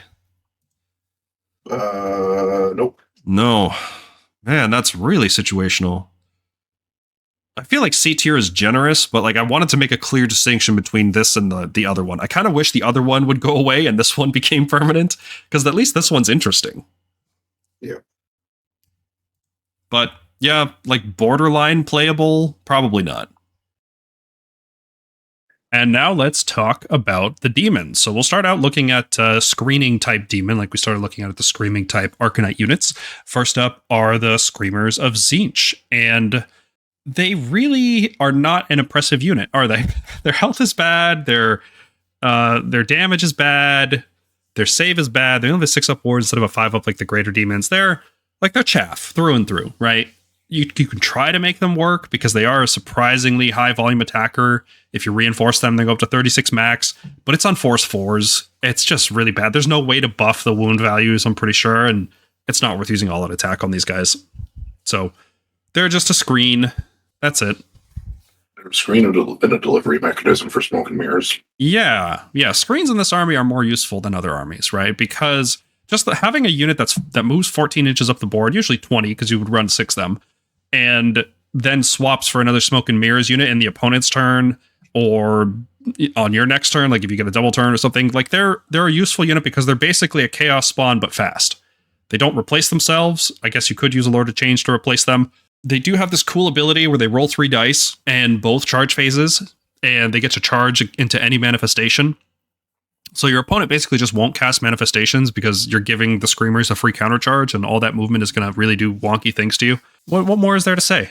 They're fast, they're cheap, they die, and you want them to die for fate points. I like them. They're good. A tier.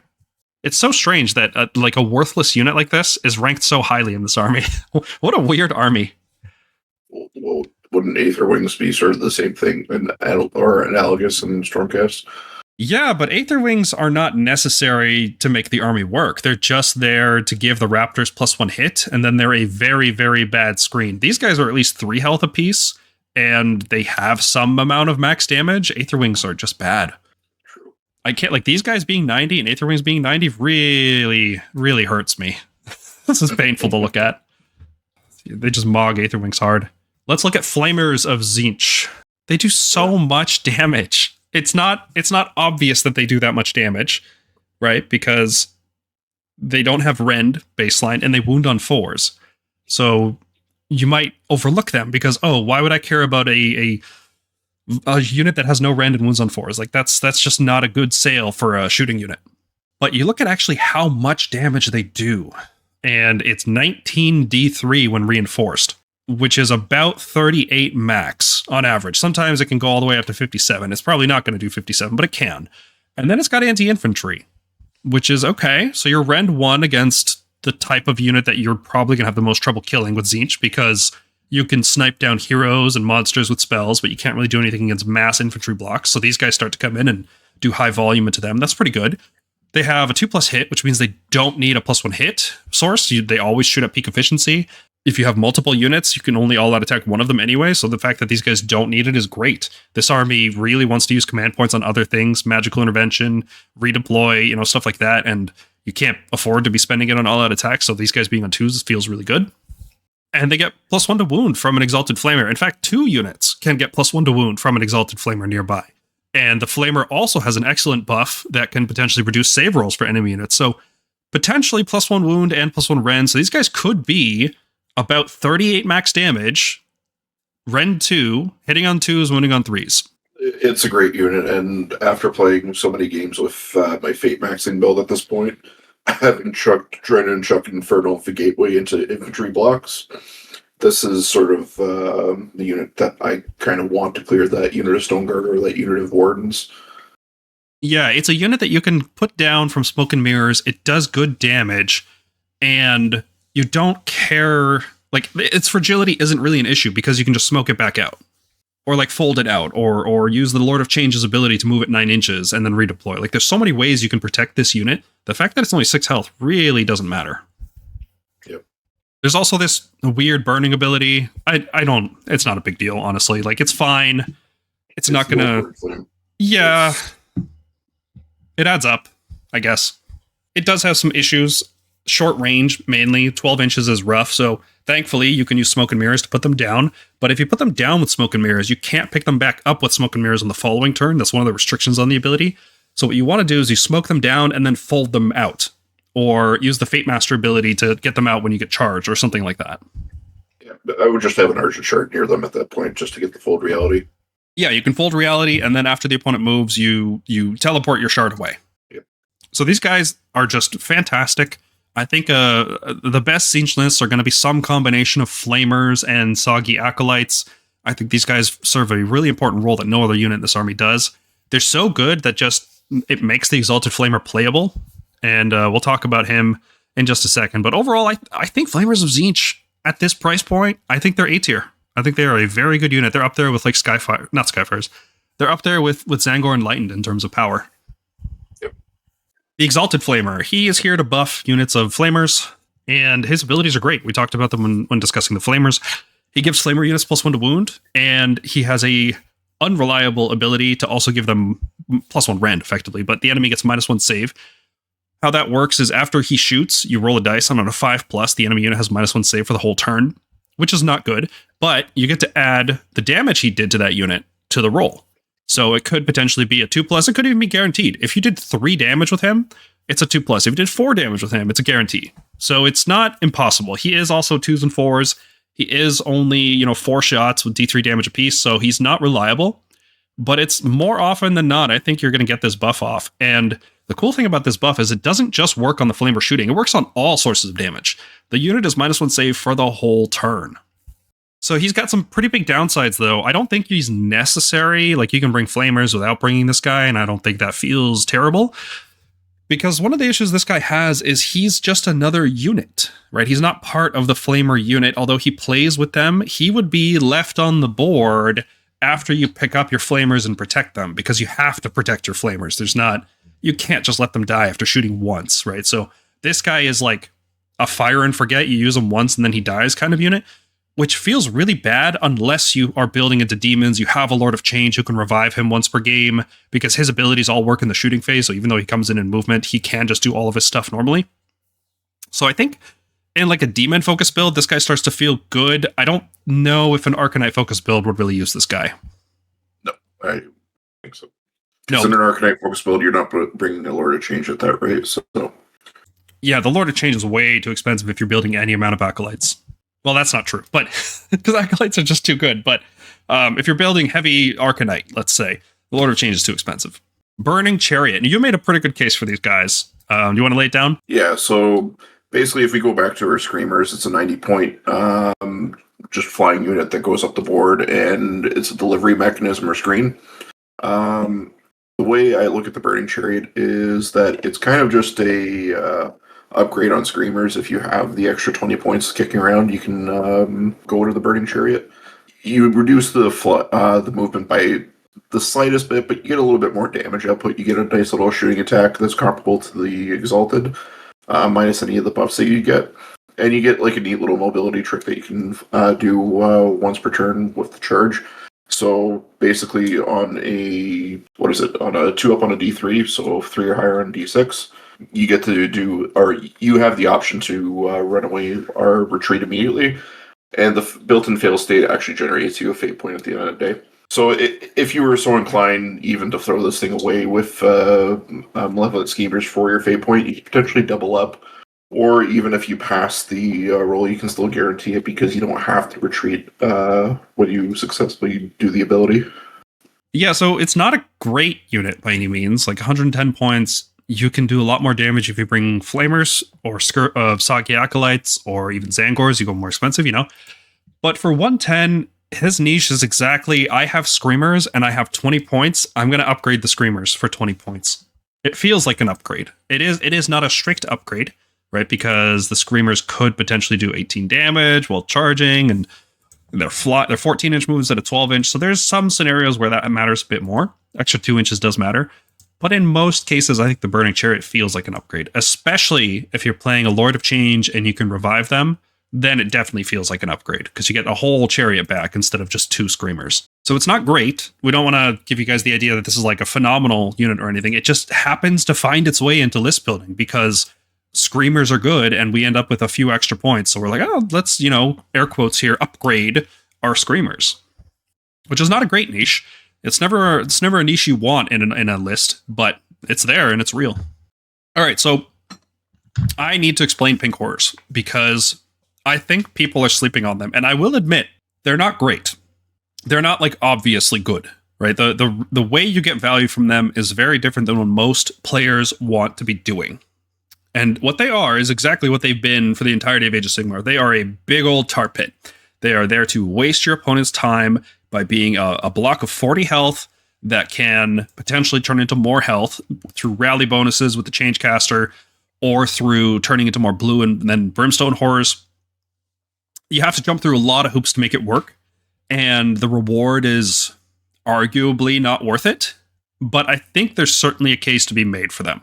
So I want to break it down because I think anytime people underestimate Pink Horrors, they just pop up and suddenly they're running the metagame. That's happened countless times in Age of Sigmar's history, so I don't want to sleep on them again. So I'm trying to make the absolute strongest case I can for them.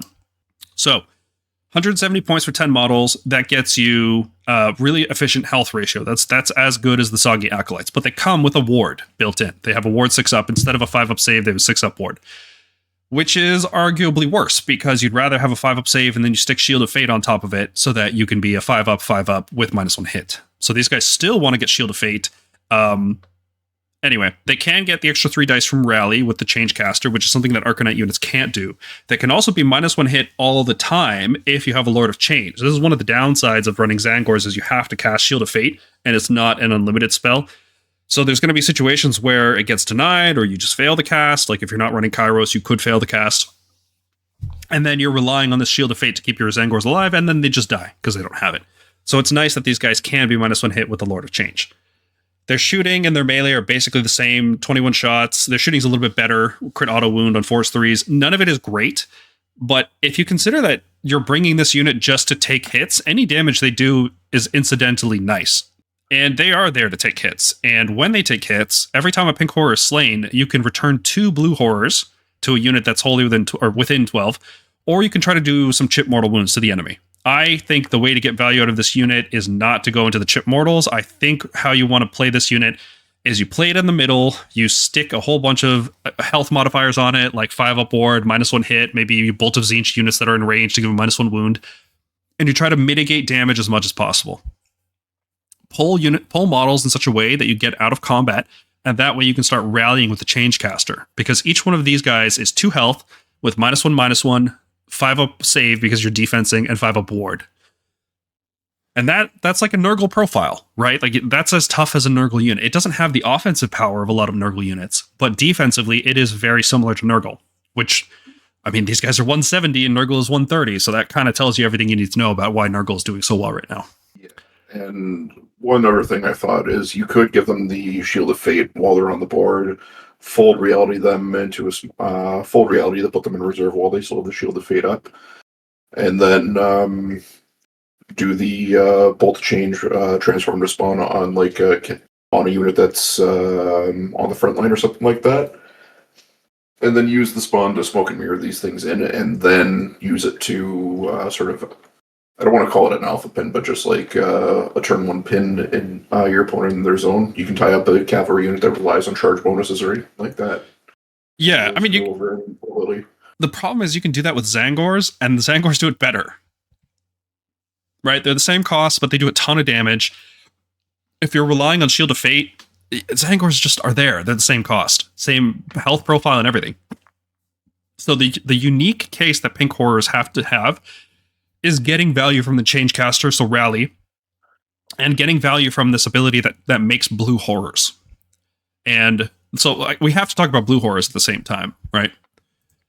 So blue horrors are 120 for 10. If you reinforce them, that's 240. That's somewhere, but like depending on how many brimstone horrors you revive, it could be as efficient as 6 points per health, or as bad as 12 points per health. So it's somewhere in the middle, usually around 9-ish, right? So about as good as pink horrors. And what they do is basically the same damage output as pink horrors, which is very interesting. Actually, very interesting that they're exactly the same damage output, but they're way cheaper.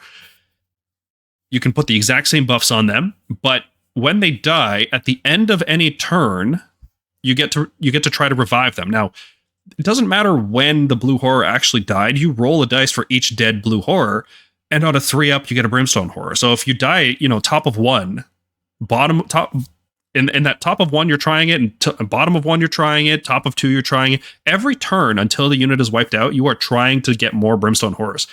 Even if you roll once and fail, you could still try again in a future turn. And the more blues are dead, the more likely you're going to start getting brimstones. Because let's say 8 of them are dead, right? Then for the rest of the game, you're rolling 8 dice, and for each 3-up, you get a brimstone horror. It doesn't matter how many, you're just constantly rolling that amount. Now, rallying does work against this, like it says in the designer's note. If you return models to the unit, they don't count towards that anymore, which is good, because if it didn't, this would be completely busted. But what makes this unit work is that the pink horrors are feeding you back the blue horrors. So the way I envision this working is that you've got a central block of pink horrors reinforced, in range, hopefully, of the locust, but maybe not. Maybe you just give them a shield of fate. And then you have the blue horrors on another side, tanking hits from another unit. So this is like a double anvil style. And it's really hard to see how that would get value. It's easier when you see something like Nurgle do it, because the Nurgle units can pose a menacing threat to you. It's harder to see it when they do less damage. But if you combo this with Flamers, which do a tremendous amount of damage, then you can start to see how this like hammer and anvil playstyle could work. And if you are an extremely skilled player and you can make this work, I think there is some potential here. For everyone else, like if you don't consider yourself to be like a top tier tournament player, just skip the horrors. There's so many other good units in this book that you don't need to waste your time trying to make these guys work. They're not worth the payoff, honestly. The amount of effort required is like, it's kind of just a fun challenge, really. The payoff is just not that good. So I don't want to say they're bad, but I can't give them anything more than a C tier. Have I made a good enough case for you? For me, I think so, yeah. 'Cause the big thing that changed my mind about the blue horrors was the fact that it's, yes, the split and split again is any turn or end of any turn, but it's not worded in such a way that you roll for each blue horror that was killed this turn. It is just any slain blue horrors. Yeah, so if you're down to one blue, right, you roll 9 dice each time. Yeah. And I'm pretty sure you can choose which models die, right? Like there's no restriction where the blues have to die. So like as your brimstones are dying, you're just replenishing them. As long as you have that one blue left, that's all you need. Yeah, honestly, the more and more I think about it, it's just obscene, because like you're right, because you could eventually shift them all to brimstones, have one blue horror left, and then all of a sudden, whoop, we're back up to like a bunch of blues. Yeah, and if you have pinks nearby that are dying, you can start replenishing your blues as well. Yeah, really cool unit. I agree that they're more of like a challenge pick. They're kind of a pet unit of mine, so I like to use them where I can. I think blues have a better chance of being good than pinks, because pinks are competing with Tzaangors for almost the same role. And it's like, pinks need blues to be good. Blues, I think, are just independently good. Or not good, but playable. I don't think you need a combo with the pink horrors to make them good. I think they're good enough. Like, if you stick them on a flank, they're kind of like Nurglings, where you just keep reviving them constantly. So, C tier, they're not great, but they are usable and they're interesting. Let's start looking at the demon heroes. These guys are definitely a cut below the Arcanite heroes. They feel a lot less interesting. They have some cool abilities, like the Gaunt Summoner has 2 really interesting abilities. One of them is that enemies can't finish charges within half an inch of an Argent Shard that's near this unit. And not being able to finish a charge within half an inch means you just can't charge it. So if that's the only thing in your charge range, you can't charge it. You can't charge anything. What happens if you're set up within half an inch of it already? And you charge, but You can't finish within half an inch of it. If you declare a charge, you have to be able to finish it within half an inch of an enemy unit or a manifestation or terrain. And if you can't move. Simple as. Okay.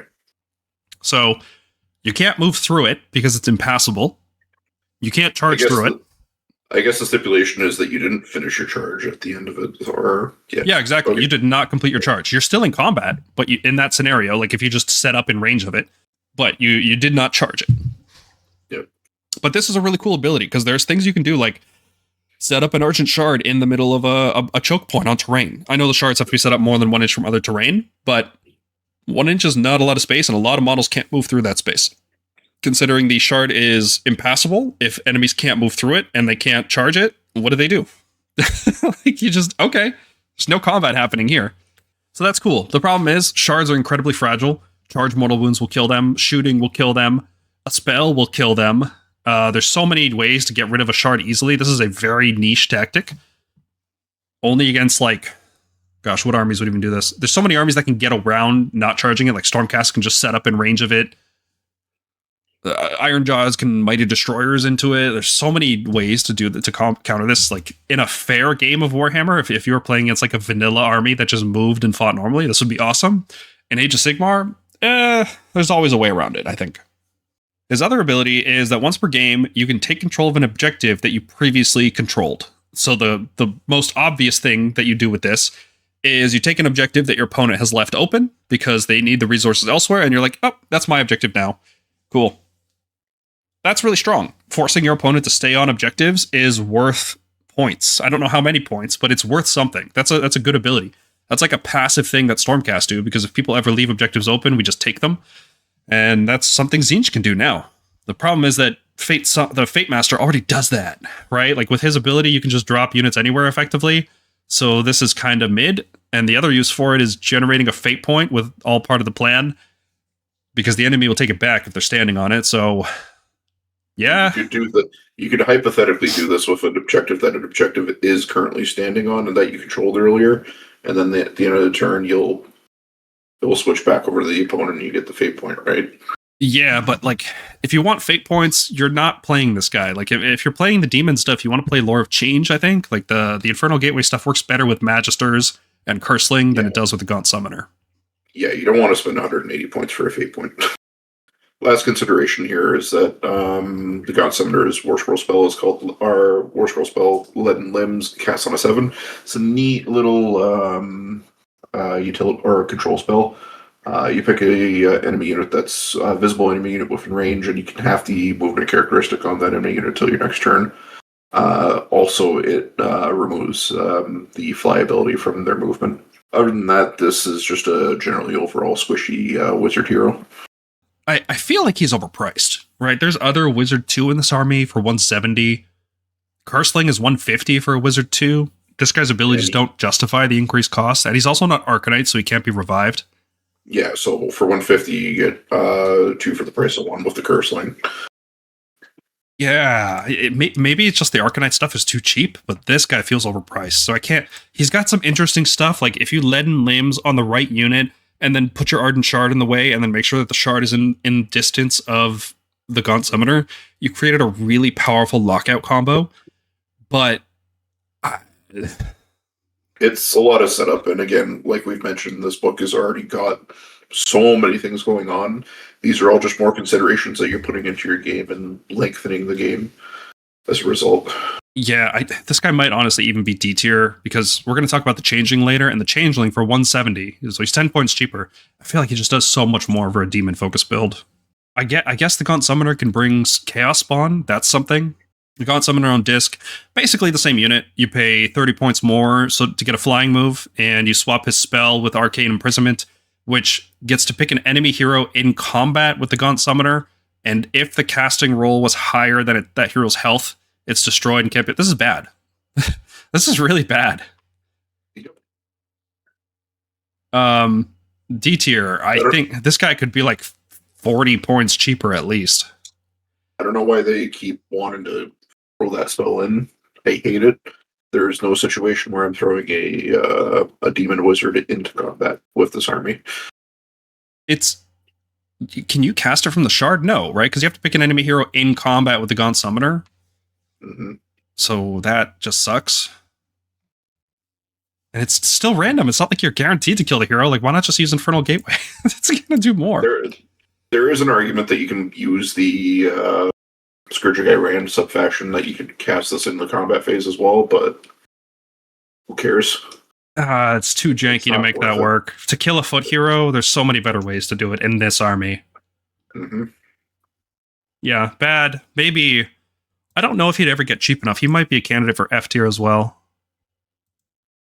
The 14-inch fly move is nice, and it'll be less of a liability once we get out of the Ghyran season, where obscuring just is so strong that if you don't have it, you're kind of gimping yourself. So like this guy really feels bad right now because he can't be protected in ways that other heroes could be.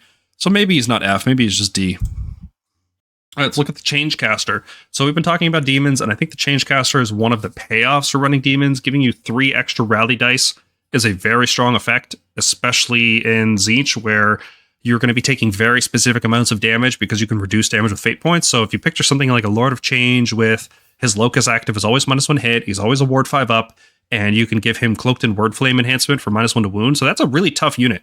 But it's going to take a lot of damage, but as long as you have the bonus rally dice from Changecaster, you can just heal that damage back up.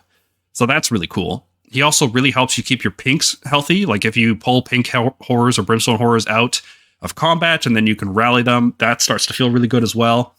And his ability is really strong. Like this is one of the reasons you would run something like brimstone horrors, because you can combo it with the Changecaster.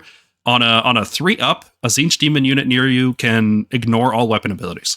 So no criticals, no +1 damage from charging, no anti-infantry or anti-monster, nothing works. It's a very, very strong effect. And it works on all weapons, melee and shooting. And you get to add 1 to the roll, so it's a 2-up if you set up that unit in the same turn.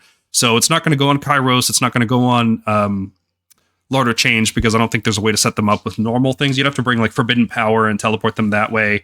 But that happens in the movement phase and in the hero phase, so I'm pretty sure, I could be wrong, but I'm pretty sure there's no way for the big monsters to get it. But any like Anvil unit in your army, any pink horrors, or maybe a Chariot even, you might even just want to stick this on a Chariot sometimes. A very, very strong effect.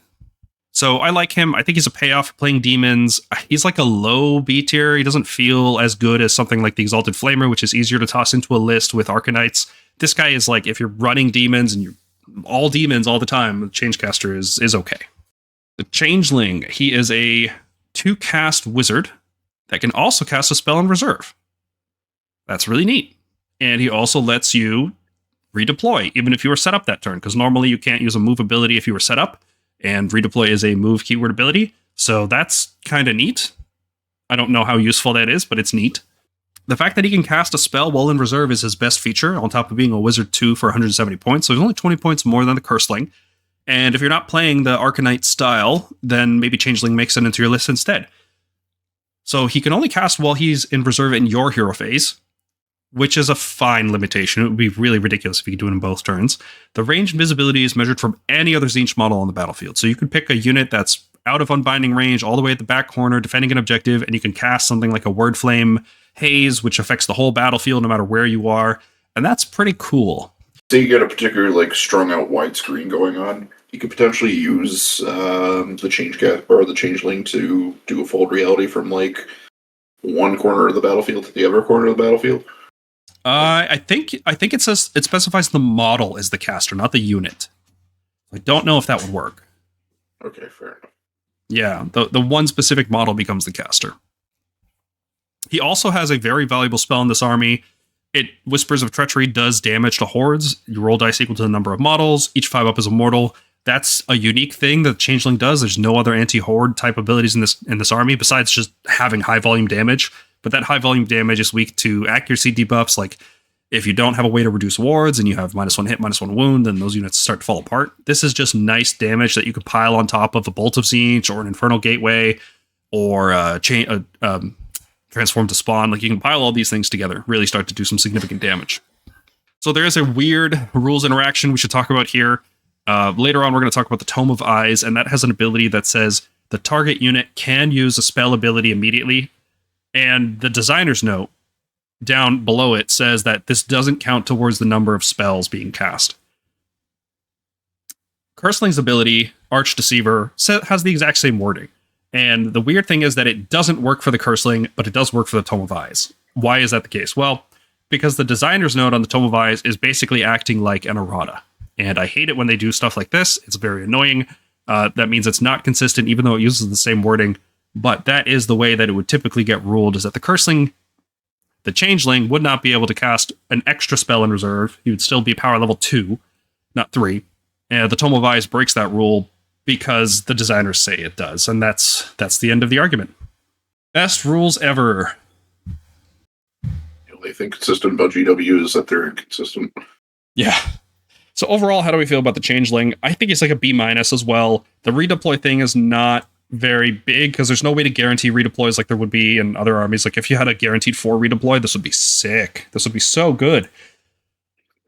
Also, you could just set up. Yeah, you can just set up your models. Yeah, protect you from shooting. Set up your models. Set up your models. Or just go in reserve. Yeah, it's fine. Like, it's not a big deal. His spell is good. He's a 2-cast wizard for a good cost. He brings demons. So if you're playing demons, you bring him. I think he's okay. He's not great. Let's talk about the Fateskimmer. This is the Tzeentch demon that fits into the Fate maxing builds, which are all about getting as many Fate points as possible, because he has an ability in the hero phase. You pick one of your units that's near him, wholly within 12. And when that unit dies, you get a Fate point. And this works in both hero phases, which is awesome. Yeah, and it does. You're basically doubling up on that schemer's Fate point more often than not. Yeah, exactly. If you're running a Fate build, this guy's like a nice demon that you can splash in to get access to units that, like flamers, that you wouldn't get access to with the normal Arcanite heroes. He's an interesting piece. He doesn't really do much aside from that. He does give companion weapons crit 2 hits, so if you're playing an Arcanite build, you can have your Enlightened get crit 2 hits on the companion weapons, which is pretty cool. Not great, just okay. Right, like he's fine. He has a niche, and if people ignore the unit that you pick with schemers and Fate and the Fateskimmer, you feel really bad. So you have to manufacture scenarios where your opponent is forced to kill those units, which isn't as easy as it sounds. Like, really good players will find ways around it. Not always. Sometimes you could force them, right? But it's like it's worth noting that it's not a guarantee. It's not like he just generates a Fate point. You have to put the work in, and it does rely on your opponent doing something. He's also a big flying war machine, which is a really bad unit type to be in this season. He gets shot down very easily. Maybe that's his role. He picks himself, and then he gets a bunch of Fate points, and then you bring him back. No, you can't bring him back because he's a hero. So, demon hero. Yeah. So at that point, you're spending 140 points just for a Fate point if you want to kill him. 2 Fate points. But no, any unit could be the dying unit. So yeah, no, not great. We tried to make him work in the Fate maxing builds, and we ended up cutting him out. Yeah. It's hard to stay wholly within 12 of this guy in this army, because you're constantly teleporting your stuff around. Yep. Let's talk about the Lord of Change. So he's a wizard 3 with okay damage output. 5d3 on 3/3 shooting is decent, especially if you have like the Exalted Flamer pumping that up by an additional rend. It starts to add up. And his melee combat is 6 attacks, 3 damage apiece. Not ideal, but he's wizard 3. He revives a non-hero demon unit in every move in your movement phase for a CP. So that's his main source of value, is that he's going to be reviving those flamers or the Exalted Flamer or the pink horrors or the blue horrors. He's just putting more stuff back on the board. So his points end up paying for themselves over the course of the game. If you go into the demon stuff, this guy's like a reward piece for it. He's +1 casting all the time, unlike most of the wizards in this army. He's also fantastic at using all the different enhancements in this army. Cloaked and Word Flame in particular is a real standout, giving him -1 wound all the time. Because you combine that with his Locus that gives demons -1 hit, and that includes himself. So now he's always -1/-1. So even though he's only a 5-up save, the fact that you're reducing your damage output on hits and wounds by like 25 to 33%, depending on their starting values, that's huge. Like, if you're -1 wound, Lumineth are going to just hate you. Reduction on top of that if you have the Fate point saved up for it. Yeah, and those Fate point, the damage reduction from the Fate points goes a lot further when you have the -1/-1 active and a 5-up ward, right? Because if you're just taking 30 damage, you need a lot of Fate points to save you. But if you're taking only 16 to 18 damage because your opponent missed a bunch of hits and wounds, then that's a lot more manageable to just spend Fate points to keep him alive, especially when you can use the Changecaster to rally him an extra 3 dice every turn for the rest of the game. And he can activate Places of Power to heal as well. His base is not 6 inches wide like Karazai. He's a smaller monster. Well, smaller, but He's not as big as the biggest monster, so he can use the places of power. And he has this really cool spell. Well, it seems really cool. Then you see there's a lot of limitations. And you start thinking, whatever. But I think it's really cool. So Temporal Manipulation makes a friendly unit make a normal move. But that move has to end closer to the Lord of Change. Usually when we see abilities like this, it's like make a normal move and there's no restriction. So usually you just launch the units forward. I'm thinking things like Daughters of Cain or I think Blaze of Corn. They used to do it. If they don't do it now, I'm just off the top of my head, I'm forgetting. But yeah, there's lots of ways to launch units forward in the hero phase. This kind of makes you retreat. Sort of. Right? In like a weird way. It's a weird normal move. It couldn't just be a normal move. That would be too powerful. So you could use it on a unit that is intending to get recycled. Like let's say you've got Enlightened and you don't want to put them back in reserve, or you can't because you smoked them into play. You could use this with Magical Intervention to make them do a normal move 14 inches back, and then you can redeploy on top of that. Or you could make them do a normal move and get in range of a Fatemaster, who can then give them the Fatemaster buff, so that if an opponent charges them, they just get to go back and reserve through that. Or you can use this ability to put them into range of Fold Reality from another wizard. There's lots of things you can do with this ability, and movement is how you win games. So never, ever, ever discount movement spells, even when they're heavily restricted like this. So downsides: he's a monster. Monsters can't go in reserve. They're just not allowed to. There's not enough smoke and mirrors to disguise this guy. He is ultimately an expensive utility hero. I guess he does do a little bit of damage. Like if you're using Bolt of Tzeentch with him every turn, if you're using his shooting and melee, like just shooting and Bolt of Tzeentch, that's okay. Like for 380, it's actually not unreasonable that he does this much damage, considering he's paying for himself by reviving demon units throughout the game. But he is just ultimately an expensive demon hero.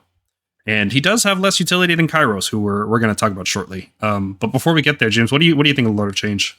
I know you're big on Kairos, but is there any love for the other one?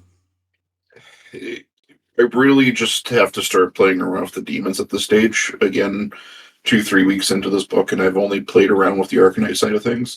The demon stuff does look enticing. I just haven't had the chance to really do much with it. You're right, though. Movement does win games, and temporal manipulation, the big thing for me is if I can see a way to block lanes just through sticking a unit closer to Lord of Change while blocking an avenue for an opponent to get somewhere, great tech to have.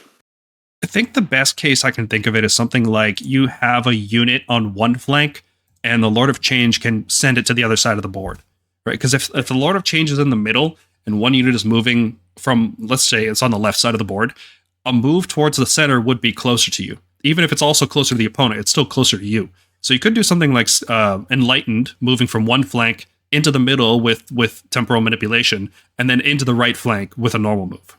Wouldn't even have to smoke them into position. This lets you save the smoke for something else. Well, the funny thing is you can still use this. Syria, you're out of range with Fold Reality, which rare case that you ever are because of your shards, right? You can temporal manipulation the Enlightened into range on one side. Fold Reality, and then do a transform to spawn smoke and mirrors combo off that. Yeah, there's so much. Like, just because a unit is in the corner of the board doesn't mean it's not charging you. Like, Tzeentch is such a wild army. If people have deployed KG against Stormcast, like, people don't understand until they play this army. Yeah, the mobility is wild. All right, well then let's talk about Kairos. So what does he do compared to a Lord of Change? Break it down for us. Overall a better control piece in my opinion. He kept his mastery of magic ability where he can change the lowest result on a 2d6 casting roll to the highest die. He has that built-in +1 for casting as well as +1 unbinding aura. With Tzeentch, we lost her destiny dice. So we lost the ability to replace dice rolls through the game, but Kairos kind of kept it in spirit. He's got an ability where he can replace once per round a hit, wound, save roll, or casting roll with a 6 if it's a single die roll, or replace it with 9 on a 2d6 roll, and those results can't be modified thereafter. So if you're looking at hit rolls, you can guarantee a crit mortal somewhere, thinking about something like a Demon Prince, or a casting roll, and you're just unsure about what you want to. You don't want to risk anything. You can guarantee a casting roll. The downside, of course, is that it is a 9, and your opponent can unbind it. But the last bit of spice with Kairos is his Warscroll spell, where he picks it visible on a unit with an 18. Again, keep in mind that the shards exist, and they are effectively strike last until your next turn. Yeah, it's such a nasty ability. There's so many ways to stop people from doing any kind of charge damage with Tzeentch. This is the most spiteful, mean one, because not only does it prevent you from charging, like the Gaunt Summoner blocking charges with the shards, okay, the unit doesn't die, right? Like, it just doesn't get to charge. It feels bad, but at least you still have your unit. This is like, no. You don't understand. If you charge, I'm going to kill you. All of my units get to hit you before you get to hit them. Yeah, like this... Say you're playing against Slaves to Darkness, like an Archeon build with unit of Erengard, and they get the Irish Sharon to guarantee the double turn. You get this off, and you just ruin Archeon's day. Oh, the fact that you could stick it on multiple units, too? Right? Like, if they have a double turn, you can put it on 2 different units. So you could... Yep. It lasts until your next turn, so you could do it on your turn, and then twice in a double turn. Like, this is such good insurance, and most armies don't have the unbinding power. Like, they stripped unbinding power out of the game with 4th edition. So the fact that it's a 9, yeah, okay. It can be unbound. The odds of it getting unbound are really low. But ironically enough, in that Slaves to Darkness game, it happened to me on both goddamn hero phases. It's dice game, baby. Yeah. I think one of the understated things about Kairos is his +1 cast aura. Because if you're playing the Arcanite build and you want those Infernal Gateways to go off from your Magisters and your Curseling and everything, +1 cast aura is huge for 2d6 casting. Like, it's such a big deal to reduce your casting values from 6 to 5 or 7 to 6. Really, really big deal. And it's also +1 unbinding. So if people are stupid enough to cast spells into Tzeentch, you have some of the best unbinding in the game now, too. It's really wild. This guy's really good. We're close to giving him S tier, right? But honestly, I've played a game where I've had Kairos Light of Letharion off my table turn 1. I saw red immediately when I saw that little guy do that, and I ended up winning the game as a result, but it's just proof that you can play Tzeentch without Kairos. Yeah, I think he doesn't fit into demon builds either. Oddly enough, the unique demon monster guy, I don't think he fits well into demon builds. I think the Lord of Change does it better because the recursion is better than the strike first thing. Because what do you have in a demon build that does good melee damage? Flamers. Not much. Melee damage. Yeah. So Faithful Reverse is much better when you're playing with Tzaangors or playing with Enlightened or Soggy Acolytes. It's not so good when you're playing with Flamers and Bolt of Tzeentch and movement controls.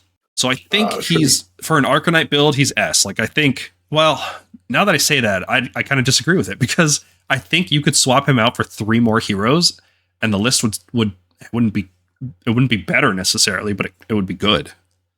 Yeah, I don't think he gets his S tier placement. Because like I said, you can still play a Tzeentch game without Kairos and still edge out. And that's mostly because of the fact that we have stuff like Silver Summoner and the Fatemaster being able to go up and down and just control board positioning. Yeah, no, he's definitely good. He's going to see competitive play. I just don't think he's going to be ubiquitous in Tzeentch lists. I think there's definitely some play in the demon stuff, and this guy does not fit into those builds. For sure. One thing to note is that the Master of Magic ability still doesn't work with unbinds, so just keep that in mind. Yeah, just casting, thankfully. Thank God. Small miracles. Thank you, Sigmar, for as long as you may live. For now. And that's it. That's all the units. So we put them into this handy tier list here. If you want to know the individual rankings and why we put each unit where we did, then go back into the video and watch it and you'll find out. We can definitely do some shout outs for specific units. We did not include the Soggy units on this list. So even though Kairic Acolytes were listed as S tier and you're going to see a lot of lists with them, they're temporary. So we didn't want to put them on this tier list. We wanted to review the units that were in the book here. So the best units in the book are Soggy Acolytes, obviously they're not in the book. Chaos Spawn, Fatemaster, and Tzaangor Enlightened. Chaos Spawn are like, you need them to play this army. There's no way around it. They're the best unit to put in reserve. This army loves putting things in reserve. You feel so good when a Chaos Spawn dies because it always trades up. It might not trade up in points, but it'll trade up in position. It'll trade up in board state. It'll trade up in getting your opponent to give you fate points. There's always value to be gained from Chaos Spawn. They're so good that every list has to have one, sometimes two. And it can be something as simple as having a little bit of a movement pile or a pylon for your opponent that they have to move around.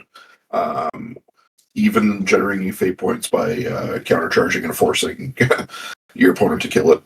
Yeah, and you can't just leave them alive because at any time that Chaos Spawn turns into six Enlightened or 20 Soggy Acolytes or a Demon Prince. It's nasty. Why is the Fatemaster in S, James? The Fatemaster is just are everywhere, or what's the name of that movie? Everything, Everywhere, All at Once. It's the best way to describe him. You put him in reserve, or he can do his thing on the table when he's set up. You can put him in reserve. He comes back down with a unit of whatever you want that was in reserve with you. He has some tricks, so that way, if you want to charge a unit, that unit's going to go back in reserve. He can go back in reserve and then do the same thing over again. Yeah, he's the best. He's the best mobility piece in this army. If Stormcast only had one priest, that priest would be the Fatemaster equivalent. You know, like you need translocate. This guy's basically your translocate. Yeah. But you don't have to roll for it. Exactly. Soggy Acolytes, we talked a lot about them. Their damage output's insane. They're so easy to use. They're so cheap. Use them while you can. They're going to be gone soon. Tzaangor Enlightened, they just shit out damage. Like, they're so good. They do tons of damage. Like Soggy Acolytes, but they cost twice as much, but they move 14 inches. Yeah, it's worth it. Kairos, Big Bird, makes all your casting super, super reliable because I think I've seen Kairos fail one cast in the last month. He's incredibly reliable. It fixes a core problem with spellcasting in this game that it's not reliable.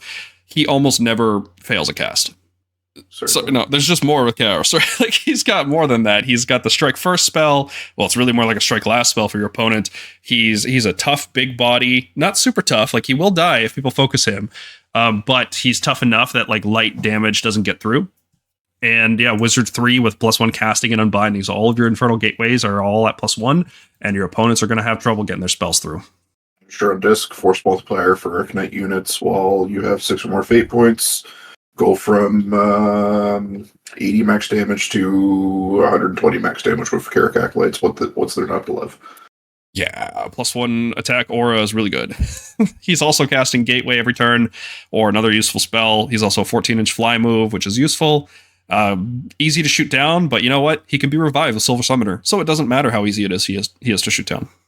Magister on foot, another force multiplier for Arcanites, and Arcanites are the best units in this book. He gives them crit mortal, which helps with the low rend values in this army. Well, not just low rend. It's like 4s, 3s, sometimes 4s, 4s. Like the crit mortal goes a long way to offset all the accuracy problems this army has. Does cost a command point. Volume, I was going to say, when you got volume and you're just fishing for crit mortals, it saves time as well. Yeah. It's like, you really want to roll wounds and saves? No, I want to remove my models and move on. Curseling, Hillbilly with a shotgun. He's a 2-cast wizard, and he can cast a spell in the hero phase as well. So if you have different targets for Infernal Gateway, this guy can go around blasting people. Yeah, and his spell is also a good force multiplier for all the best units. -1 save stacks with everything that you're doing. It stacks with the Exalted Flamer. It stacks with crit mortals in a way, right? Like not directly, but in a way. It just increases your accuracy further. And if he gets charged, he can also potentially fold reality himself out. Yeah, that's the funniest play, honestly. If you're running Lore of Change with this guy, yeah, he can do that.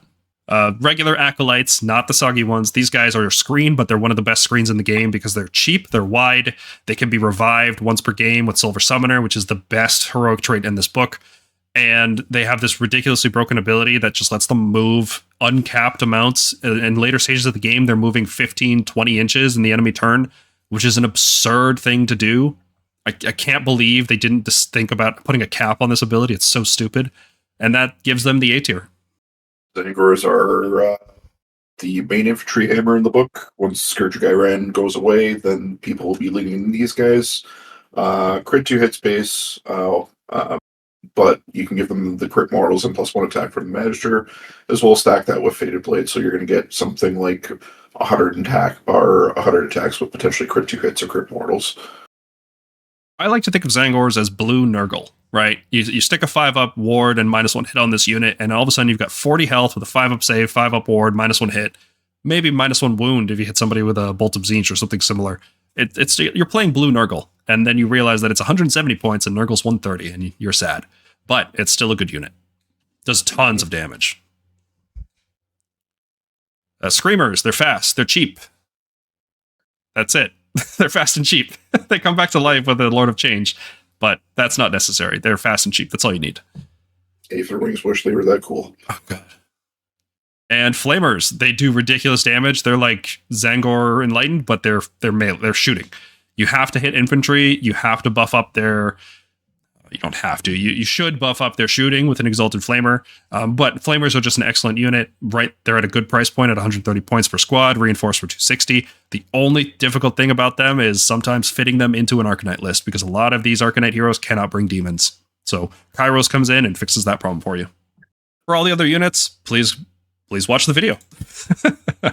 Section 2, we've looked at all the Warscrolls, and now we're going to talk about the Allegiance abilities. Although we did discuss this while we were talking about the Warscrolls, we're going to have a dedicated section just looking at each choice and how we think and how useful we think each of them is going to be. We use the same ranking system that we use in the Warscroll section, and S tier enhancement is something that is arguably too powerful. Every list is going to use it. It could even be causing problems.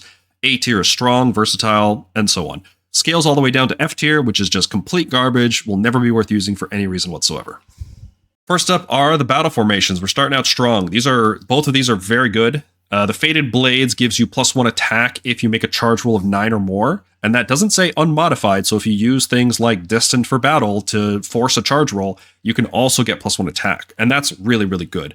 Extra damage is always useful. There's never, like we did say, there's overkill, but like realistically, extra damage always has a purpose, because if you take losses, the extra damage can help you overcome those losses, or if your opponent is debuffing you, it's useful to have more damage. Just having a source of additional damage is a good thing to have in your list. So I think this is great because, Kairic Acolytes, Tzaangor Enlightened, all of them really like this ability. They all scale very well with it. And the fact that you can force it with Destined for Battle means that it's not just like an Iron Jaws random damage bonus kind of thing. Like this is actually in your control. Now, the problem I see with it is you have to spend fate points. And if you're spending fate points to get the +1 attack, that means you're not going to be hoarding them, which means you're probably not doing the Infernal Gateway style or trying to use Kairic Acolytes for that extra movement. You're just completely at odds with that playstyle. And I think that playstyle has a lot of merit, so I definitely see Fated Blades kind of taking a backseat to that, unfortunately. Still a very good ability, but I think Malevolent Schemers is just better. You want to talk about that one? Yeah, for sure. So, Malevolent Schemers is probably your easiest way to, not necessarily guarantee, but to help you accumulate fate points fast. So, at the start of any turn, you're going to pick one unit that's on the table, friendly or enemy, and if that unit's destroyed, you get a fate point. Yeah, and nice and simple.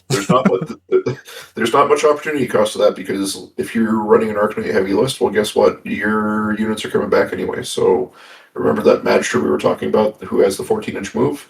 You can just declare that I need you to die this turn. Can you run up into that unit of Annihilators and just take one for the team? Yeah, or a Chaos Spawn that you had planted down with Smoke and Mirrors from a previous turn. You can be like, oh, that guy's dying. And guess what? It comes back to life, and anyway, for free. Yeah. So, again, does have to be on the table. You can't pick units out of reserve. That's just a core rules interaction at the end of the day. And the one downside to it is, because you're painting a target, if you're trying to paint a target to go to your opponent into killing something, they could very well just not interact with it. Yeah, they might ignore it, but Tzeentch kind of puts players in a scenario where they have to, like, it's... What's the expression? Damned if you do, damned if you don't, right? You either mark a unit that your opponent is in the way of your opponent doing what they want to do, or like, does your opponent ignore the unit that's on the objective? Do they ignore taking the objective so that they don't give you fate points? It's like, well, you need VP, right? Like, you can't just ignore this stuff and still win. So your opponent will, you can put your opponent in a situation where they have to do it, which is very Tzeentchy and schemy. I like it. Yeah, this is schemers is the way you want to go if you're playing a list that you get rewarded for your opponent playing the game that they're trying to play. Yeah, they're just playing the game. Oh, you're playing the game? Oh, great. Thank you. I get stronger now. Editor's note, fix the slide. It says generates plural. It should say generates singular.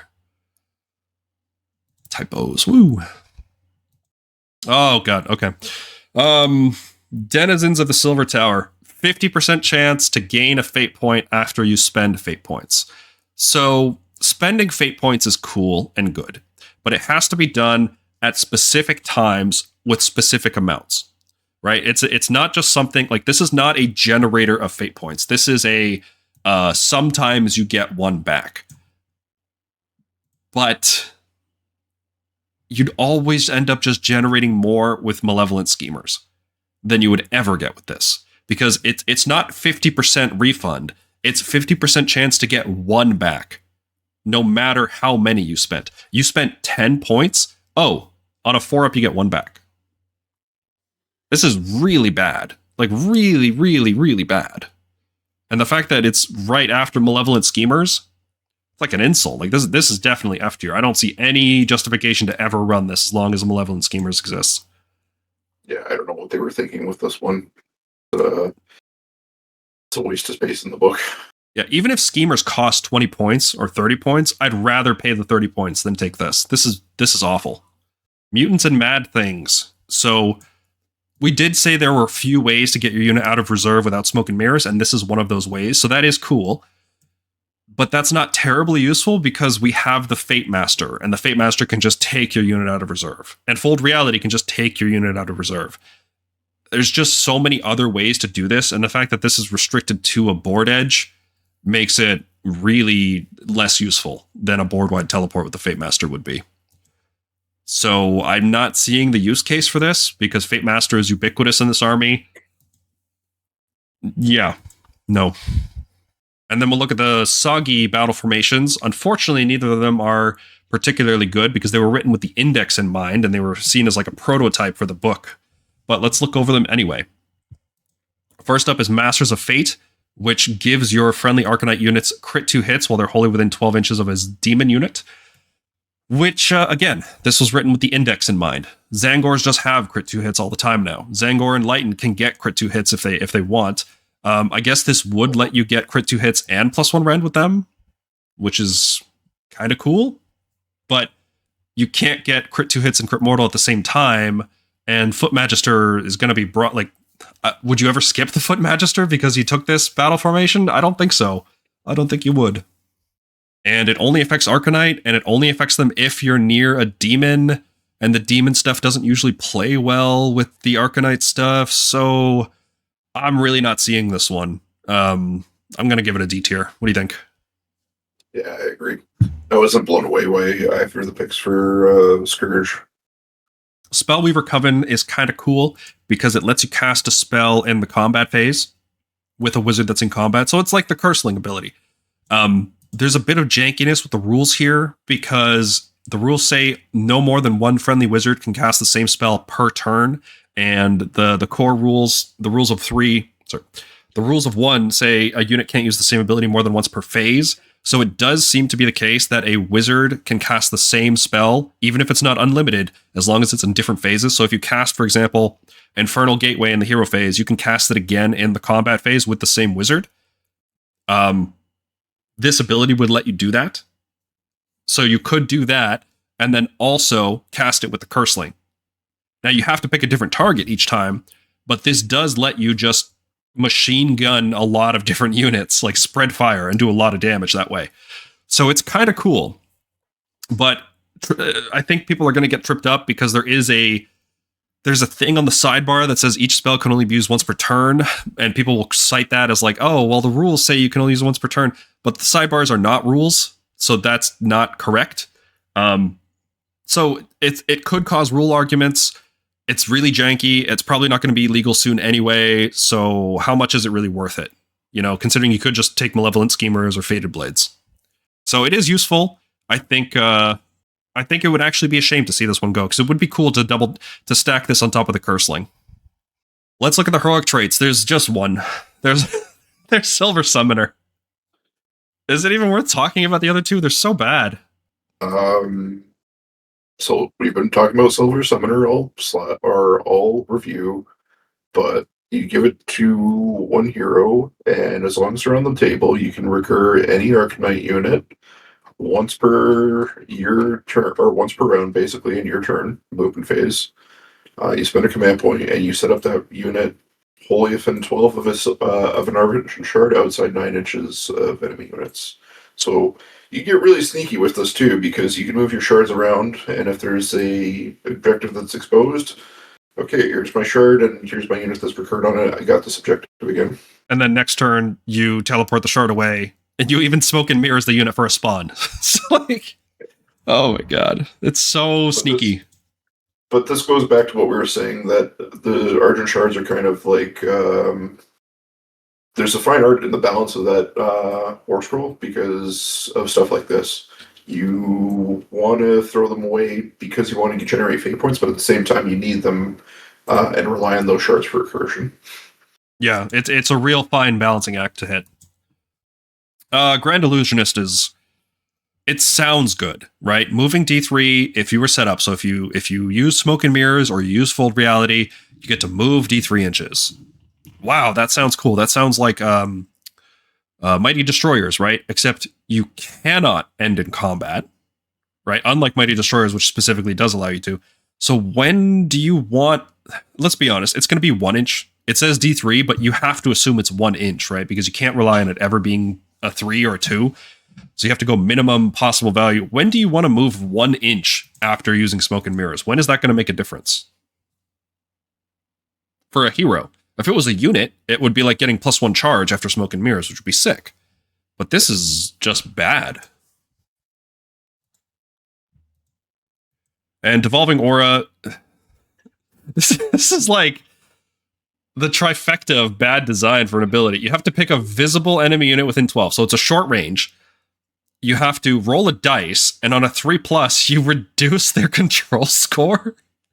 Like, what the?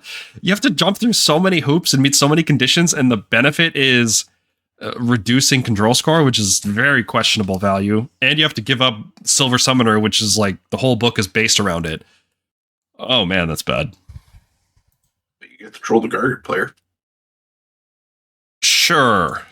Yeah. If you're in that meta, like it's not F tier, okay? It's not irredeemably bad. It's just, oh man. Like if you could pick your enhancements before the game started, like in Spearhead, this might have some play. Because you'd face Gargans sometimes, and then you'd pick this sometimes. Not every time, but sometimes. But sadly, you have to pick it with your list, and that makes this unplayably bad. I would never, ever, ever, for any reason, play this. I would never pick this for a game.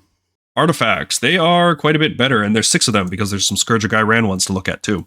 So we'll look at the Fate Slicer first. I believe we mentioned this one when we talked about some of their units. Fate Slicer gives you a fate point if any models were slain by this unit this turn. So that's from any source. It could be shooting or magic or combat or charge mortal wounds if you have those somehow. As long as a model was slain, at the end of the turn, you get a fate point. Which sounds good, but it doesn't usually work out that way, unfortunately, because what unit actually wants to take this? Can you rely on Infernal Gateway to reliably kill a model every turn? Maybe. Maybe in the later game, for sure. Yeah, and the problem is this doesn't help you get to the later game, because it's so slow. So like maybe on a Demon Prince from the Regiment of Renown, because he's a pretty good combat unit, and you can just keep putting him back in reserve. Maybe that's the play. Yeah. The other thing as well is you could put it on a wizard that's going to stay in the back and just roach up Infernal Gateways through the portal and try to ping off some models here or there. but you're wasting, not necessarily wasting, you're wasting a good target to go in through the shards rather than spending it or using the shards to go into a key target to soften up.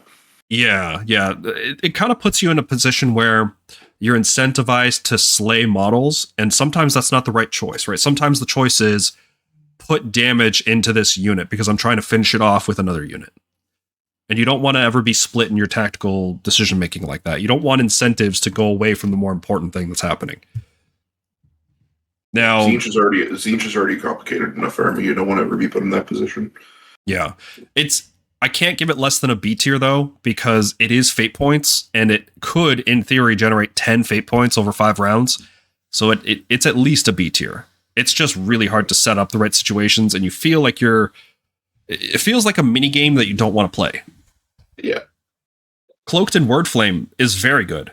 -1 to wound from all attacks. Holy hell, give this to me in any other army. It would be A or S tier. That's so good. Like, imagine a Maw Crusher with this, or a Star Drake with this. Like, that'd be incredible. The only unit I can really see using this in Tzeentch is a Lord of Change. So if you're using a Lord of Change, you should probably use this. Right? He's a big health pool, -1 hit effect already on him as well. So, yeah, really useful. On any other hero, they don't have enough health for this to really matter. And you can give Lord of Change a 5-up. Well, Lord of Change has a 5-up board built in everything. Yeah, he has -1 hit and a 5-up board already. He doesn't need Arcane Shield. Yep. So he's just -1/-1 all the time on 14 health, I believe. And a 5-up board. That one, I believe, is 14 health, yeah. And then if you really need it, you can also reduce the damage. So yeah, he becomes a tank, and I really like that. I like having additional utility on a big centerpiece like that. I'll say this: the Kairos has felt a lot better in combat than he did in 3rd edition. You mean in terms of damage output or durability? Durability and having presence in combat. Yeah. Being able to reduce the damage taken, so he's almost guaranteed survive. Like, the biggest hammers in the game will kill him still, but if you're hit by something like 6 prosecutors, you could reasonably survive that if you just reduce the damage. And Kairic Tome. I think the Kairic Tome is overall the best artifact in this army, because we talked about how the Fate Slicer generates fate points, and that's a good thing. Well, if you're using the Kairic Tome, it can help you generate fate points, because if you're using Spellmaster from the Magisters, sometimes the Kairic Tome will be enough to reduce the casting roll so you can unbind it yourself. So that it has that utility, so it could be seen as a fate point generator, but it also could just be seen as a reactive +1 casting source. So you don't have to spend a fate point, because sometimes you need a spell to go off and it rolls like a 5 and you need a 6. You don't want to spend a fate point to buff it. You can just use the Kairic Tome instead. So you can look at it as saving fate points and also sometimes generating fate points. And the Scourge of Ghyran ones. Do you remember these? When was the last time you looked at these? When I was building these slides. Yeah, so that was a while ago. Well, then this will be fun to look over them again. First up is the Mutating Blade. It changes the attacks characteristics of a hero's weapon to 2d6 for the rest of the battle.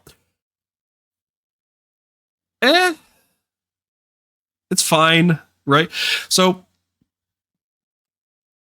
damage is utility, and being able to do more damage with a hero that's normally not doing damage is interesting, if the damage increase is significant. Problem is that most of the heroes in this army either hit or wound on 4s, so they're not very accurate, and they're usually Rend 1, so they're not, very punchy. Ideally, what you'd want is a hero that hits on 3s, wounds on 3s, has damage 2, or even damage 3, or something like that. And there's very few heroes like that. Weirdly enough, one of them is the Gaunt Summoner, so maybe a Gaunt Summoner with this is okay. It gives him a little bit additional punch. But because it's random, it could actually reduce the damage output, so I don't know if it's actually worth it. Instead, I'm thinking of this on something like a Demon Prince, and it's just like, I could spike and get the 36 max damage with Crit Mortal, but I could also just end up with 6. Yeah, it's not, I don't know. This is like real gambling shit right here. I would hate it. I would never use this. Arcane Siphon, you can banish your own spells to heal, which is cool, because that banish doesn't require using up your power level. So it's like a free spell in that way. The problem is you have to pick a manifestation that wasn't set up this turn, so you can't do it all in the same turn. And usually your opponent will get a chance to banish your stuff first to deny you, and you don't get fate points if your stuff is banished, unfortunately. And another problem is you have to roll a 3+, which sucks. I hate 3+ rules. This would be a lot better if this was any hero phase. Yeah, if it was any hero phase, you could cast it on your turn, and then in the opponent's turn, they'd still get a chance to banish it first, but at least you would be able to do it right away. The fact that you have to set up with magical intervention and then do it, but the problem is you don't know how much you're going to need it until you take the damage in the shooting and combat phases, right? So it's hard to envision that this could be useful, and then it could fail because you need to roll a 3+. But it is a lot of healing, right? I could imagine a Lord of Change with the -1 hit and 5 aboard and 8 healing a lot with this. But wouldn't it just be better to avoid the damage with -1 to wound in the first place? Fate points. Or fate points, yeah. Like, this is not... It's so hard to use, man. Crazy. And the last one is the Spellcatcher Amulet. Again, based off banishing manifestation for some reason. If a manifestation was banished this turn, you get to use this ability. Only on your turn, though, right? So you can't use it if your opponent does, like, Magical Intervention banish. So only you're the one banishing your own manifestation. Okay. That's already a hard enough thing. Because you have to cast the manifestation in a previous turn. You can't banish the turn it was summoned. What this lets you do is use a different summon from your lore, which doesn't count towards the number of spells. So it's like a free summon if you banish an endless spell. This would have been great a year ago when other armies were using endless spells, when Stormcast was casting 2 endless spells, like those are the days. These days, people don't really use manifestations anymore. They are not really strong, and they seem to be helping enemy armies more than they seem to be helping you. So people have just phased out manifestations altogether. So I can't really see this one being very useful either. Probably should be a D tier, honestly. But it's got some situational utility, like if you're playing against a lot of Lumineth, a lot of other Tzeentch players, like if you're playing in the mirror a lot, it's okay, I guess. Not exciting. All right, let's talk about the spell lores. So there are 2 different spell lores in this army, the Lore of Fate and the Lore of Change. It is really hard to say which one is better, and people are going to be mad at what I think is better. But let's talk about them. So first up is Lore of Fate, which gives you Infernal Gateway, which we've been talking about a lot. It's an incredibly useful ability. If you're hoarding fate points, the damage on this thing just goes out of control in rounds 3, 4, 5. And it's hero phase damage, which is the best possible phase to do damage in because it's done before any units move. And the fact that you can do this in the enemy turn as well, or sometimes in the combat phase with the Curseling, just phenomenal. The Infernal Gateway becomes a real scary threat to deal with. But it has this really important restriction that you can't pick the same enemy unit more than once per turn. So you can't just gun down a single unit. This has to be spread fire. So, yeah, that's a pretty significant downside, I would say. But this spell lore also gives you 2 very good defensive abilities. The first one is Word Flame Haze, which makes you just invisible to enemies unless they're within 12 inches. And this is technically table-wide. It just has to be cast by one wizard, and then anytime you set up a friendly unit, it gets an aura around itself that prevents enemies from seeing you unless they're within 12 inches. So it still doesn't totally stop you from getting, like teleport shooting can still get to you because it's usually outside 9, but you still have a chance to redeploy and then become invisible again. Really strong spell overall, though. Very, very good. There is some setup required. You do have to set up a unit, which means you're using something like Smoke and Mirrors or Fold Reality or Soul Scream Bridge. Like, you have to have some setup ability. But it is a very, very powerful thing, and it lasts until your next hero phase, right? The effect lasts until your next hero phase, but it only works for the turn. So you need a consistent setup. You need to plan ahead. The Tzeentch needs to plan what? And Shield of Fate is incredible. Stick this on a block of Tzaangor. You give him a 5-up ward and -1 hit. Stick it on Kairos. Give him -1 hit. He's already got a 5-up ward. You can stick it on 20 Acolytes, make them effectively 30 health instead, and give him -1 hit. Really powerful spell. Glad they didn't give us some sort of stipulation that you need to have 6 or more fate points for it. Because in the index, Shield of Fate only worked for the -1 hit if you had more than 5 Destiny dice, I think. Yeah. No, this is great. This is such a strong spell. Downsides. So Infernal Gateway, you need to hoard fate points, right? The more fate points you have, the more damage you do with Gateway. So you're creating this tension where you're no longer really willing to spend the fate points anymore, and you're also trying to generate as many as possible. And that has a lot of opportunity costs. You could be doing other things instead. It also has a ramp time. It takes probably 2 full rounds of actively trying to generate as many fate points as possible to get to a point where you can finally start benefiting from it. And the thing is, with Age of Sigmar, most games are usually determined in the first 3 rounds. So if you're behind consistently in the first 2 rounds, and then you get a power spike and you're good in 3, 4, 5, well, you still have to have a good turn 1 and 2, because it doesn't matter how good your turn 4 and 5 are if you lost the first 3 turns. Yeah, and like we were mentioning, Tzeentch gets rewarded for your opponent playing the game. The problem is that Tzeentch also is very susceptible to forfeiting points for being greedy with fate points. So in particular, when you want to generate fate points for flipping an objective, you're probably going to give up Restless 1. You want to throw away a hero for a fate point, you're giving up a master, so there's 10 points right there. Intercept and recover is another issue that we may or may not talk about later in the review, or earlier in the review, but those are all considerations that you have to keep in mind on your first 2 turns, and it's opportunity cost as well. Like, there'll be you're locking yourself away from using your fate points and using your allegiance abilities if you're not using your fate points. Yeah, you're also giving up access to the other lore, which is also very good. The problem I see with this Infernal Gateway style is, even if your gateway is powered up, you're at 20 fate points. Let's say that's a reasonable amount. It's not unfair to assume you're at 20 fate points in round 3.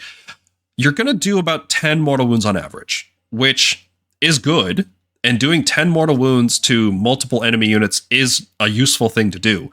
But it's not finishing those units off. You're giving your opponent a chance to rally. You're giving them, a reduction in wards. It's not enough damage, which is the problem. So you still have to finish those units off. You have to send in the hammer to finish them off. You need Enlightened or Flamers or Soggy Acolytes. You need something to go in and finish them off. And there's counterplay there, right? And because it takes time to build up to that position, what if you're playing the game and your opponent kills all those units? All of your hammer units are gone in round 3. All you're left with is Infernal Gateways, and the Infernal Gateways can't kill a unit in 1 turn. Right? So there's a lot of very small problems with this playstyle that start to compound, that gives your opponent a lot of control over how the battle's going to go. And it's not apparent when you first start playing it, but as you get through more games, you start to see these issues with it. Like, one of the big ones, I think, is just being able to rally. There's so many armies now that have bonus rally, where you'll do 8 mortal wounds to them in the hero phase, right? Let's say they've got a ward up and then they rally back and they've got 10 rally dice. And it's like, oh, okay, so you just negated all that damage I did. Cool. And you're going to do that every turn for the rest of the game. Yeah.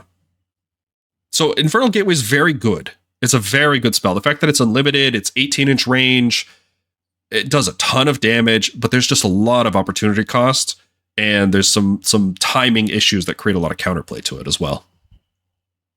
One of the big issues for Tzeentch in general is that you can't reduce ward rolls with this army, so that has a big impact on Gateway. When instead of doing 10 mortal wounds, if you're doing down to like 6 or 7 because they get a good ward roll, that has a huge impact on the amount of damage you need to allocate to that unit again. And then they have the chance to rally as well. I would say the biggest problem is with the Lore of Fate, and it's not even much of a problem. It's just you don't get the Lore of Change. And the Lore of Change is also really very good. And it feels like the Lore of Change requires less commitment from you as a Tzeentch player. The highs are not as high, but there's basically no lows.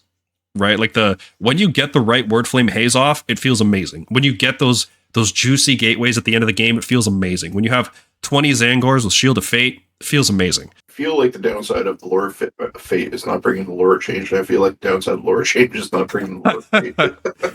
It does feel like that, right? Like, because you really start to miss Infernal Gateway. Well, let's talk about the lore of change. So one thing we haven't pointed out yet is that both of these lores have weirdly low casting values. Like, Tzeentch has crazy casting bonuses, and the spells only need 6. Like, what? Why do they get the casting bonuses then? What's the point? All right, so you get 3 spells with the Lore of Change. You get your unlimited spell is Bolt of Tzeentch. It has the same restriction as Infernal Gateway in that you can't target the same unit multiple times, so you can't just gun down one target. But spreading this around is a lot more useful because you can deal D3 mortal damage and subtract 1 from wound rolls from target's attack. So this is a very useful debuff to put on an enemy -1 wound, and it does damage at the same time. Consider stacking that with the Locust from the Lord of Change, or maybe you can use the Tome of Eyes for Shield of Fate to make a unit -1/-1, and you've got a really tough brick of Tzaangors there. Fold Reality is also probably the best spell in the book. Like, teleports in general are always good in this game, and the fact that this is such a useful one, because there's a bunch of different things the spell can do, right? It can... It should be noted there are 2 optional clauses for this. Yes. So there's 4 states that go on with this spell. Yeah, I'm really glad they put this designer's note here because it makes it very clear.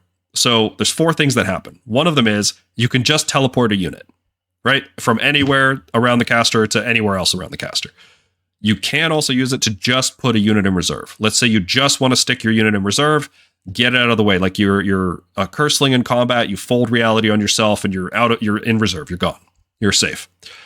You can also use it to just take a unit out of reserve, right? And then you can smoke and mirrors that unit, which is stupid. It's amazing. You can also put 1 unit in reserve and take 1 unit out of reserve. So there's 4 different things you can do with this ability. All of them are amazing, and the fact that you can do it in different phases throughout the game, it just makes... There's so many different plays you can make with this. It's incredible. And the last spell is Transform to Spawn, which might be the best spell in the book. And I know I just said that for Fold Reality, but Transform to Spawn is also really, really good. There's a lot of requirements that have to be met in order for it to be good. For example, it only does D3 damage, and it only spawns a spawn if you actually slay a model. So it's guaranteed to happen against 1 health models, but it's not guaranteed against anything more than that. It's also, on its own, it's impossible to do it against 4 or 5 health models, but you could start with a Bolt of Tzeentch to soften those targets up and then hit them with a Transform to Spawn. But putting a spawn in combat with the enemy in the hero phase is incredibly valuable. Yeah, and the classic play with this is always just to get into the enemy shooting unit and tie them down so they can't cover fire or anything like that. Yeah, no covering fire, no rally, no normal move. You have to retreat. And if you retreat, that means you're not shooting or charging usually. Stick it in combat with a hammer unit, and they're forced to fight it for a turn unless they want to retreat, and then they can't charge anything else anyway. And then let's say you mark that spawn with Malevolent Schemers the following turn. You know, like, it's awesome. And when the spawn dies, it just goes back in reserve anyway. The hardest part of using the spell is just making sure you have a spawn in reserve ready to be put on the table with this spell, and then not screwing yourself over because you want to spawn for Smoke and Mirrors as well. So, like, maybe you even run triple spawn if you bring the Lore of Change just to make sure, because you could cast this spell multiple times over 2 turns and have 2 spawn on the table, and then you still want a 3rd one in reserve for Smoke and Mirrors. Yep. So this spell lore is really good.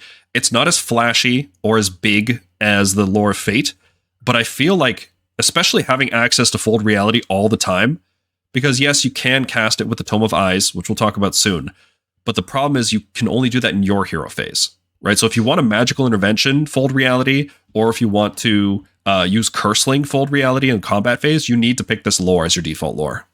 So it's hard to say which one's better.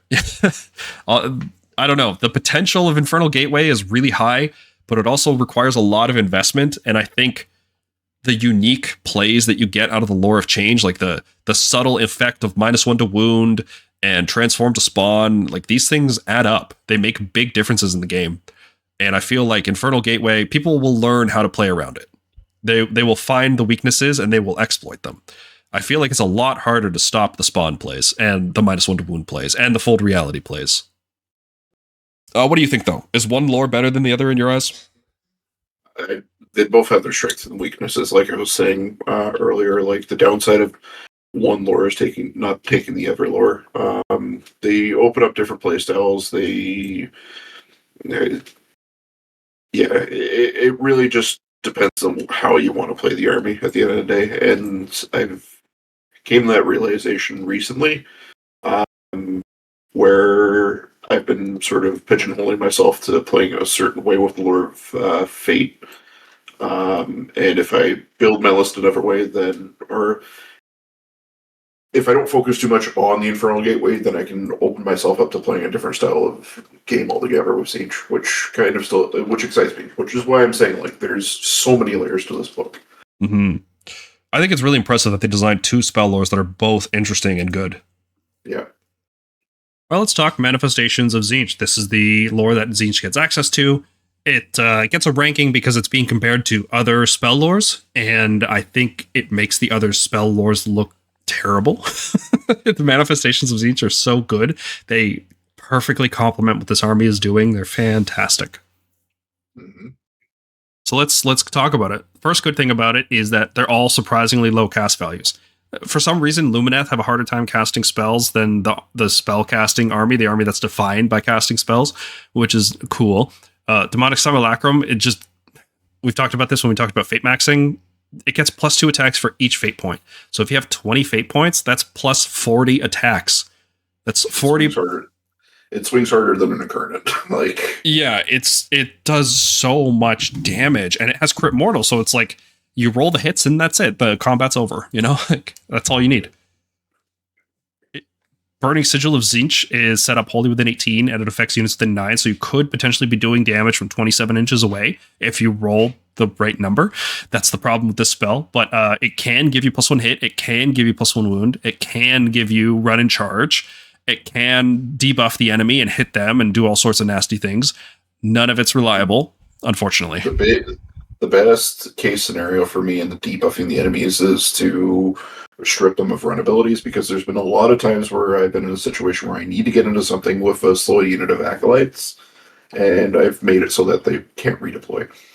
I think all of it is really valuable. Like D3 damage is nice, especially when it goes into a hero, because you roll the dice and then you apply it to every unit in range, right? So like, let's say you have a hero and 2 units and you're just like, oh, I could kill that hero if I roll this, and then I could hit him with like a Bolt of Tzeentch to finish him off, or transform to spawn.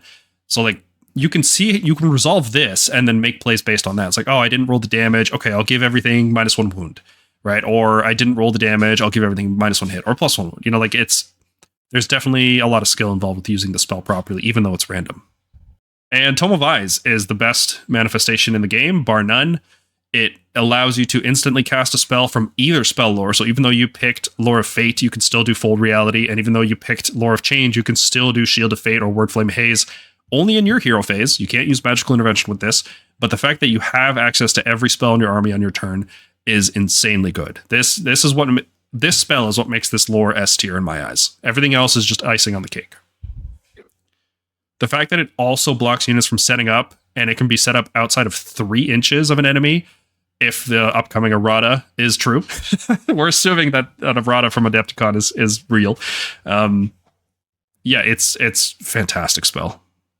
Downsides, there's very few. Like if you're usually summoning 1, 2, or even 3 of these at a time, and that makes it easy for your opponent to banish them. And when they banish them at the right time, that can really put a hurt on you. Like if they banish the Tome of Eyes right before your turn starts, like if they do it in their turn, that's forcing you to recast this spell, slowing you down a little bit. The Tome of Eyes doesn't work on Magical Intervention, and the Burning Sigil's not reliable. That's it. Those are the downsides. Everything else is this is S tier. You should use this in every Tzeentch list. That you need a very, very, very, very specific reason not to use it. Maybe something like a Forbidden Power, you're teleporting units and then using guaranteed charges with the Fate dice. Like, you need a very specific reason to not use this. Have you considered using any spell lores yet? Any other ones? No, the only thing I can think of is doing a Forbidden Power just to get a bigger footprint for the acolytes to pile it on, but who cares? Like, I can get a manifestation anywhere on the table because I can cast to the shards. Like Lao-Chan's okay in this army because you can do things like use the Lord of Change's ability to move a hero and then move it into range of Lao-Chan, and then Lao-Chan can move it. And nobody's going to banish Lauchon. What a waste. But yeah, this is such a good spell lore. All 3 spells are bangers. Then let's put all the pieces together and start talking about lists. So we talked a lot about different archetypes during the video. We kind of alluded to where we were thinking. And we came up with 3 list archetypes. One of them is more focused on mixing together all the different Arcanite units and going for big Infernal Gateways. Another one is more focused on the demon side of things, trying to get value from Transform to Spawn and things like that. And then we have one that's kind of a hybrid. So let's talk through them. The first one here is Fate maxxin 2. Yeah, so anytime I build my list, I always just give them the Mark II, Mark III treatment because I'm too lazy with names. But this is the second revision of Fate maxxin that I've made. We're on to the third. I say we're on to the third, but I'm currently drafting a third one right now. Yeah, so name of this list, or the game of this list, is that you want to generate as many fate points as possible, so you're leaning into things like getting the Magister to unbind your own spells. You're using Chariots to go up the table to be easy flips for your opponent to flip objectives off of. You're using Schemer to lift your own units where need be. Putting shards into precarious positions where they could be destroyed, or if your opponent ignores them, that are in range to cast an Infernal Gateway through. But yeah, at the end of the day, what you're trying to do with this one is get enough fate points mid to late game, so that way you can establish complete control with all the Infernal Gateways you can cast and your manipulation of elements of the game, like damage reduction or big charges. You got the Fatemaster in there, so that way you can do the uppy-downy with him many times and bring down the Kairic Acolytes onto objectives that your opponent moves out of range of. All sorts of fun stuff like that. Yeah, the name of the game here is redundancy. Kairos is a unique piece. Fatemaster is a unique piece, but everything else has a duplicate in this list, or a triplicate. Right? There's 3 other heroes that are all just casting spells. Fatemaster is the one unique one that you really want to be putting in reserve, so you have the mobility. You've got 3 units of Sagi Acolytes, so even if your opponent kills 1, even if they kill 2, you've still got a 3rd one that's fighting at full power and is going to do a ton of damage, and you make them pay for killing those first 2. Yeah, and the thing is, because the Smoke and Mirrors, like, if you haven't caught on it, it's really hard to get into Tzeentch. And when your opponent does get into Tzeentch and it's round 4 and the only thing they've killed is like a unit of Acolytes and a hero, and then they still see that there's a replacement unit of both on the table, it feels like they've accomplished nothing. Yeah, Silver Summoner is so gross in this kind of setup where all of your Acolytes and your heroes are coming back. Like, if it just worked on Acolytes, it would still be S tier as an enhancement. But the fact that it works on the heroes here too, you can trade your heroes off and you still get the big Infernal Gateways later. It's nuts. Yeah. Don't be surprised if the heroes thing doesn't survive a figure or errata, but for now it's legal. Yeah. Let's talk about tactics here. We haven't really talked about that during the video. You've run Master the Paths and Restless Energy, and that can be tough. Killing a hero in an obscuring season can be really tough. Mm-hmm. Yeah, so the reason why I run those 2, admittedly, is just because I don't like this season, I don't like tactics, and I just do the 2 that come easiest to me. All your time playing Stormcast translates to this? Yeah, exactly. The one thing I will mention that's a big weakness of this list that still comes to play with tactics is, say you are playing somebody who does do the same Master Restless against you, you are conceding so many points to them. Even or if you're doing Intercept and Recover as well, you're conceding 10 points to them pretty much off the get-go. Restless Energy 1 because you want an opponent to flip an objective off you. Master of the Paths because you're sitting in a Magister on disc that died to get you a fate point. So you have to be careful with the way you're playing this list and keeping tempo at the right time. Otherwise, you'll fall behind too quickly. Mm-hmm. Yeah, you need really good. It looks like a brainless spam list, right? But it's not at all. It's an extremely precise, calculated list that requires knowing every single thing your opponent could do and playing around it properly. Yeah. It's also kind of thematic to Kairos' 2 heads. You have all the insights of the past and the present, or the past and the future, but you have no idea what the hell you're doing at a given. There's 2 Burning Chariots, 2 Spawn, 3 Reinforced, 3 doubled units of Acolytes, 4 heroes. It's 2 units of 2. Yeah, 2 shards. But yeah, you'll notice as well with our list, all the complexities for Tzeentch are going to be a 5. Yeah, this army is really hard to play. There's no version of this army that is easy to play. It's very high skill floor. Maybe the armies of renown. I don't know. I haven't looked at them yet. All right, then I wrote up this list. It was my attempt to make demon synergy work. I wanted a break from spamming fate points. I wanted to do something different with this army, and I think this is a viable way to play the game. I don't know if it's the best way to play Tzeentch, but I think it can work. So instead of going for as many fate points as possible, I've dropped that idea entirely, and I'm going Lore of Change. And I'm using the Lord of Change because I want demons. I want flamers in here doing big damage. And the flamers are going to be buffed up by the Exalted Flamer, who is going to give them +1 wound and potentially give the enemy -1 save as well. There's issues I ran into with this list. First one is if you're not going fate points, which battle formation are you going? Well, the other one that's even remotely good is Fated Blades. Okay, so I need a melee hammer that can charge and get +1 attack and get value from that. Well, those units are Soggy Acolytes, which won't be legal soon, Enlightened on disc, which are very expensive, and another issue is regiments, which we'll talk about in a second. They definitely became a problem with regiments. And the third option would be Tzaangors on foot, right? Which is not a bad choice. Like, none of these are bad units by any means, but they don't really synergize with any of the demon stuff, unfortunately, because you want Magisters, you want Magister on disc, you want Curselings to buff them in combat phase. You mentioned, James, there's one subfaction that might be worth looking at. Yeah, so I forget the name of it, but it was one of the others that we weren't really considering to be great. It was probably a D tier. It's the one where you get to set up on board edges. The reason being is because it just gives you another option to pop in flamers where they're a short range unit. And it's even an option to bring down both units of flamers if you want, because you could do the one off of a chaos spawn, smoke and mirrors off a chaos spawn, and the other one can be set up on a board edge.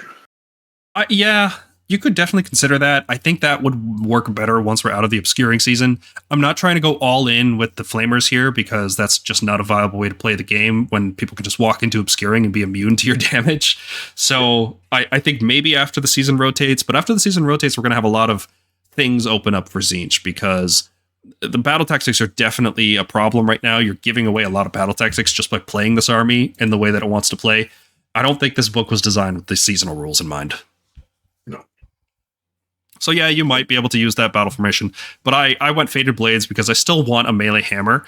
And from playing Stormcast for so many years, I'm used to my units being fragile. I don't mind using things like Flamers and Kairic Acolytes, playing a really tight positioning game, making sure I get the charge off first and hitting the enemy when I need to. I'm feeling really confident in my ability to do that. So I don't mind the fragility here. So I'll take the Fated Blades. I'll try to get a 9-up charge with the Kairic Acolytes. Maybe I'll force it with fate points because I'm not trying to hoard them. I'm not using Infernal Gateway here, so I can spend them on charges to get the +1 attack.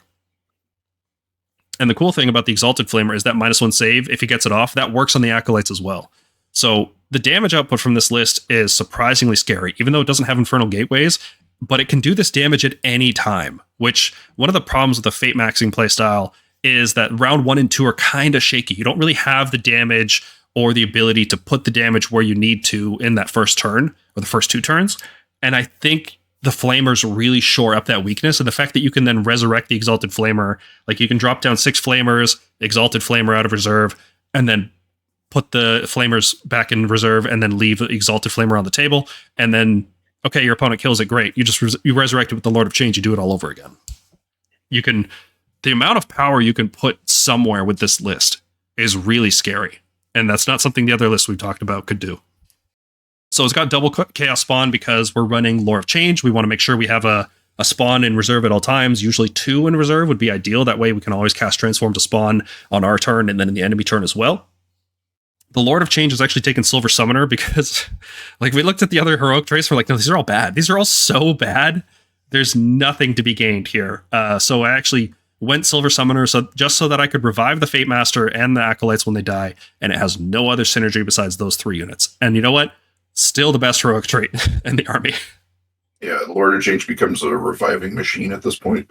Yeah, and if they kill him, yeah, it shuts off the revivals, but they're going to spend a lot to kill him because he's -1 hit and -1 wound all the time, and he's got a 5-up ward, and he can stack Shield of Fate on top of himself with the Manifestations of Tzeentch. He can cast the Shield of Fate, so he'll be -2 hit, so even if you all out attack, you're still -1.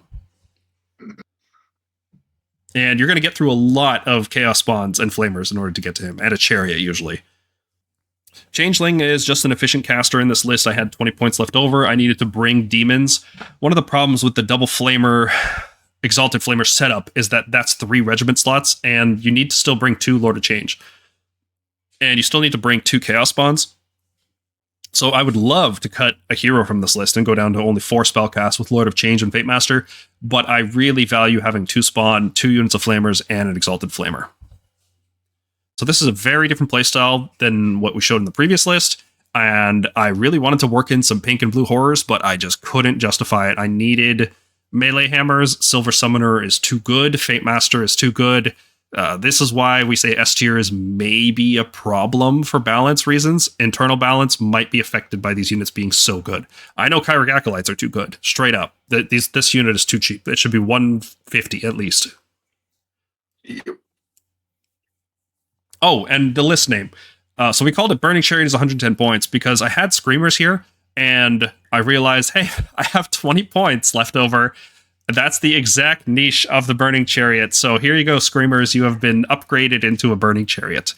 Burning Chariot is interesting because it can die. I love having low commitment plays. So if you send out a Chariot on the middle objective, and let's say you even bait your opponent into charging it just so you can get them in position of all your other units, you let it die, it's fine. It comes back to life later with Heaven Sent, basically. Like every unit in this army can use Heaven Sent. It's awesome. And the last most terrifying list of all, name pending. So this is more of kind of like an amalgamation of the 2 lists that we've been playing. So it's dropped the whole Fate maxing play style. You still want to get some Fate points, right? Because you've got the Magister. Oh, no, you don't. You don't have the Magister on disc. Never mind. Yeah, you've just dropped the Fate stuff entirely, and you're going into like sort of a demon control style, but you're still using Magister, Fatemaster, Tzaangors. Run me through your thought process here. This is just an Unga Bunga Tzeentch list. It's just got a lot of punch to it. You have 2 units of 20 Acolytes. You got a unit of Enlightened. Fatemaster's there to bring down the Acolytes where you need them to go, and Kairos is there to make things strike last if they want to charge into a unit of Acolytes. And then you got Enlightened going around pinging things and removing things as they go, and Flamers to drop in and do some shooting damage as well. Okay, so you're trying to dumb down Tzeentch in a way, make it simpler. It's still complexity 5, though. It's still a really hard list to play, because if you screw up your positioning even slightly, you're just dead. Yep, because everything is so fragile. So yeah, you can't just run into the army like you're slaves to darkness and kill everything and hope to survive. Like, you'll kill maybe half the army, but then half the army is enough to kill you. More than enough. This army's so fragile. You could probably call this a scorched earth, frankly. Yeah, the attempt at making a simple Tzeentch list is just a fruitless endeavor, unfortunately. Yeah. Let's talk strengths and weaknesses of Tzeentch as a whole and where we think it's going to land in the metagame, the competitive metagame right now in GHP 2025. So some of the big strengths in no particular order. This army has some of the fastest units in the game, and they usually have the fly keyword, which is one of the best keywords, or at least it was before obscuring. And once obscuring, if and when obscuring goes away, fly will be one of the best keywords again. So being able to just move 14 inches, sometimes 28 if you have a Lord of Change, making the unit move twice if you do it right, then charging with guaranteed charges. Like, this flying units are so good at jumping over stuff and getting where you don't want them to be. And very, very powerful thing.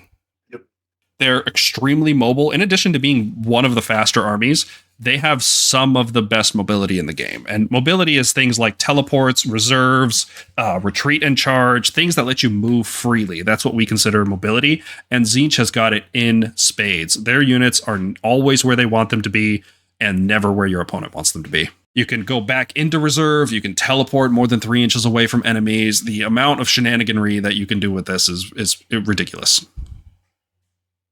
You start to feel like you're cheating, right? Like, if you're playing against somebody who's getting into the game, Tzeentch will be like, oh, these rules don't exist, right? Like, you're making this up. They have few choices for actual hammer units, but every single one of them does very high damage. Soggy Acolytes are excellent, Tzaangors are excellent, Tzaangor Enlightened are excellent, Flamers are excellent. You're going to see a lot of these units enlist because you have to do damage, and there's very few choices in this army for doing damage, but all of these are great units, and you'll want to use them. One of the cooler things about the army is that as you play the game, just the act of playing the game makes you stronger. Especially if you're playing the Infernal Gateway style, where you build up fate points and then unleash them on big blasts of magical energy.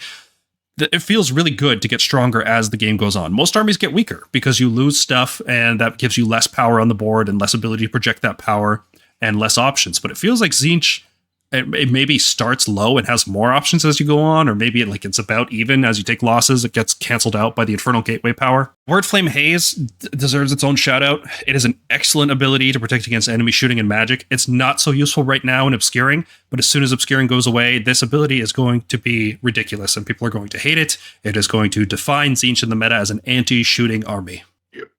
This is also one of the premier magic armies, and I think they've done it justice. I think there are just enough limitations here to prevent this from feeling like an overpowered nonsense army that gives your opponent no interaction.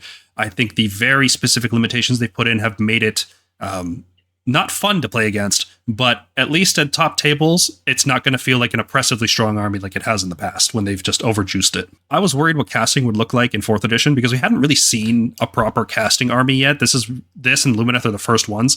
And I have to say, they did a really good job with it. I was very worried that it would just be not fun because AOS has a history of releasing armies that are just too good at casting and they just dominate the game after their book is released. The fact that the book's very much, in terms of its casting powers, very much kept in place by itself and like the internal restrictions on everything.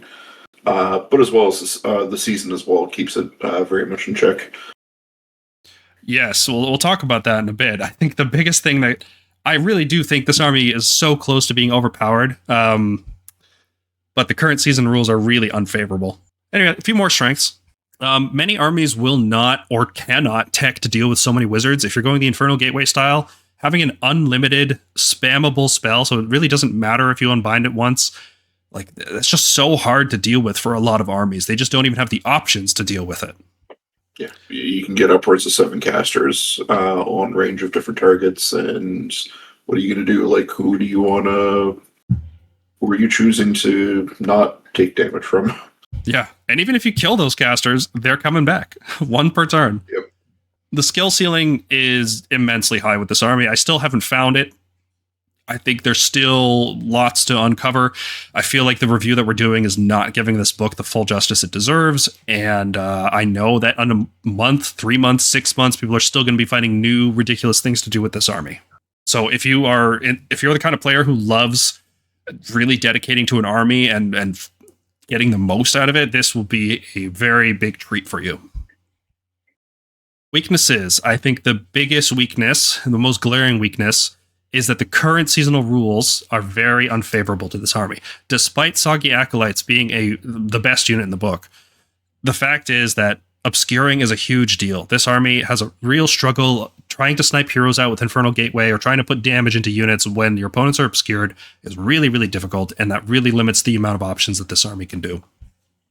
The battle tactics are also unfavorable because the army mechanics require giving away objectives to your opponent to get fate points, but then in turn that gives away battle tactics like Restless Energy. You're also encouraging your opponent to kill your heroes. Most armies do not want their heroes to die. Tzeentch is okay with it. In fact, they would love it if their heroes died because they could generate fate points off it, and that scores Master the Paths, Intercept, and Recover. Intercept and Recover is worth mentioning in particular because if you put treasures on your Tzeentch units and then you warp them into reserve to save them, you drop the treasure unless there's another unit nearby that can pick it up at that time. So it feels like all the common battle tactics that players use are actively punishing you. You also can't pick Scouting Force units that are Chaos Spawn or in reserve in general, so you can't really do Scouting Force either. Everything in this season is set up to reduce the scoring of Tzeentch armies and improve the scoring of your opponents. Another big weakness I can see coming down the road is that there's no ability to reduce enemy ward rolls. I think this is going to be more noticeable when you don't have 60 Soggy Acolytes with Crit Mortals and +2 attacks, dominating the board for 660 points. I think the lack of horde reduction is going to make a big deal.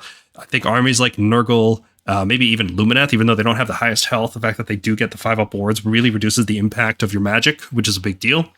And even high save armies are going to be a problem with wards. Like if you have a 5-up save unit of 6 Stormstrike Paladors, that's a lot of health to chew through. And if they have a 5-up ward, and your spells are just not going to do enough, you have to commit your hammers. And at that point, there's counterplay available. So yeah, the ward reduction thing is a real problem. There's a bigger problem, just accuracy in general. There's a lot of units that hit on 4s or wound on 4s or have 1 or 0 rend.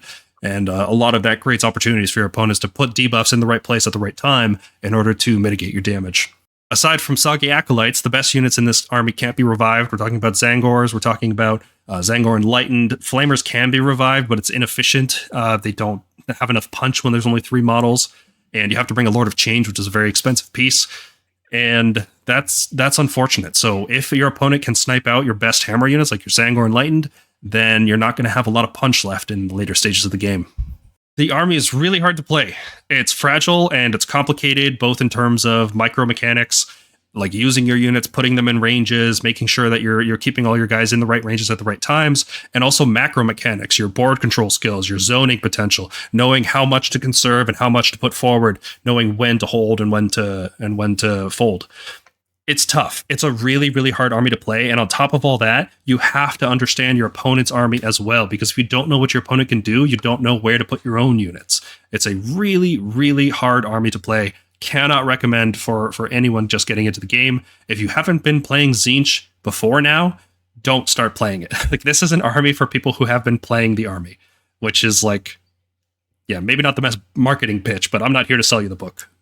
And another big problem is that it just takes time to build up fate points. So if there's sufficiently aggressive armies in the metagame, and even if Obscuring goes away, the fact that you just can't deal the damage up front, this army needs time to build up in order to get those gateways off, or you need to expose yourself to damage by taking a more risky play, like running Flamers or Tzaangor Enlightened. All the best hammers are fragile, and the other options take time to build up. So I think all of these are going to keep the army out of being overpowered. I think it's going to have a weird win rate. It's going to be something like 54%, because there's going to be players that are just not good with the army that drag the win rate down. And there's going to be some players that are winning like 70, 75% of their games at tournaments because they just chump all their first few games and they only end up losing in like round 4, round 5 when they face the really good players at the event. So I think a lot of people may consider this army to be overpowered. I don't think it's actually going to be that bad. I think there's enough counterplay, especially right now in this season with Obscuring. I think there's enough counterplay to keep this army in check. But oh boy, is it strong. It's if you didn't just spend a month writing a review for this army and you didn't understand the mechanics, you might struggle. It's a lot. Like, if you're going up against this army for the first time and you ask your opponent to explain everything that's going on, it's a lot to go up against. Just send them a link to this video. That'll be faster. Yeah. Have you played against any new players with this army yet? Like, how was the look in their eyes? Is it just defeat? Is it like, oh, I hate this game now? Like, I'm worried that this army is really not fun to play against and it will drive people out of the game. Closest I've had was somebody who was sort of newer to Stormcast that played against them, and it was still a pretty close game for them. But like, it was just a lot of just like shock and surprise as to what I was capable of doing.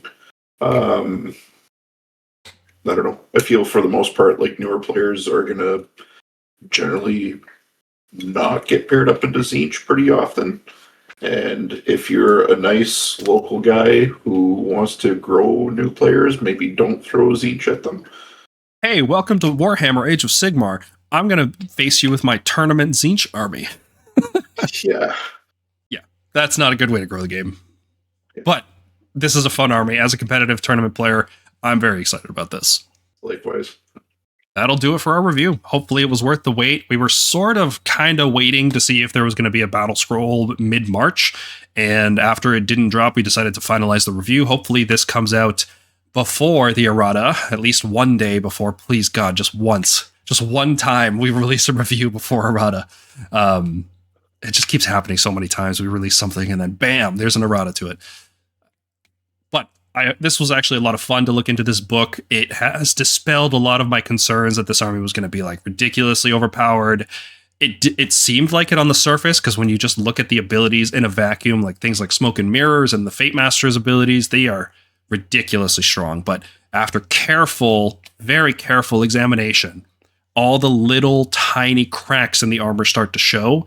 And when you start putting them together, you can formulate a strategy against the army. So it doesn't feel oppressively strong. It just feels strong and thematic and cool. And manipulative. It is definitely, honestly, I've seen a lot of versions of Tzeentch. This is the most flavorful version. They nailed it. And they counterbalance the flavor well with all these limitations. Yep. It has all the tools to make the game just like to use all the jank of the game. But like Paul said, in the context of everything in the season and all the abilities together and all the restrictions, it's brought in a check. Yeah. Don't know what's going to happen when all the limitations are lifted. You know, maybe Tzeentch is out there like Goku in the hyperbolic time chamber with the training weights on, just waiting for the next season to start. It's just going to run the game for the next year until 5th edition. Yeah, maybe. We'll see. Thanks to all our viewers. Hopefully this video was interesting and informative. Hopefully we didn't make any serious rule mistakes. That would be embarrassing. Let us know in the comments if we did, for sure. But a big thank you to our Patreon supporters. The money you guys give us every month to make this work is a big deal. It really makes all the effort that we put into these big Battletome reviews feel worth it, because we're getting a little bit out of it. You know, it's not just the time that we spend on it.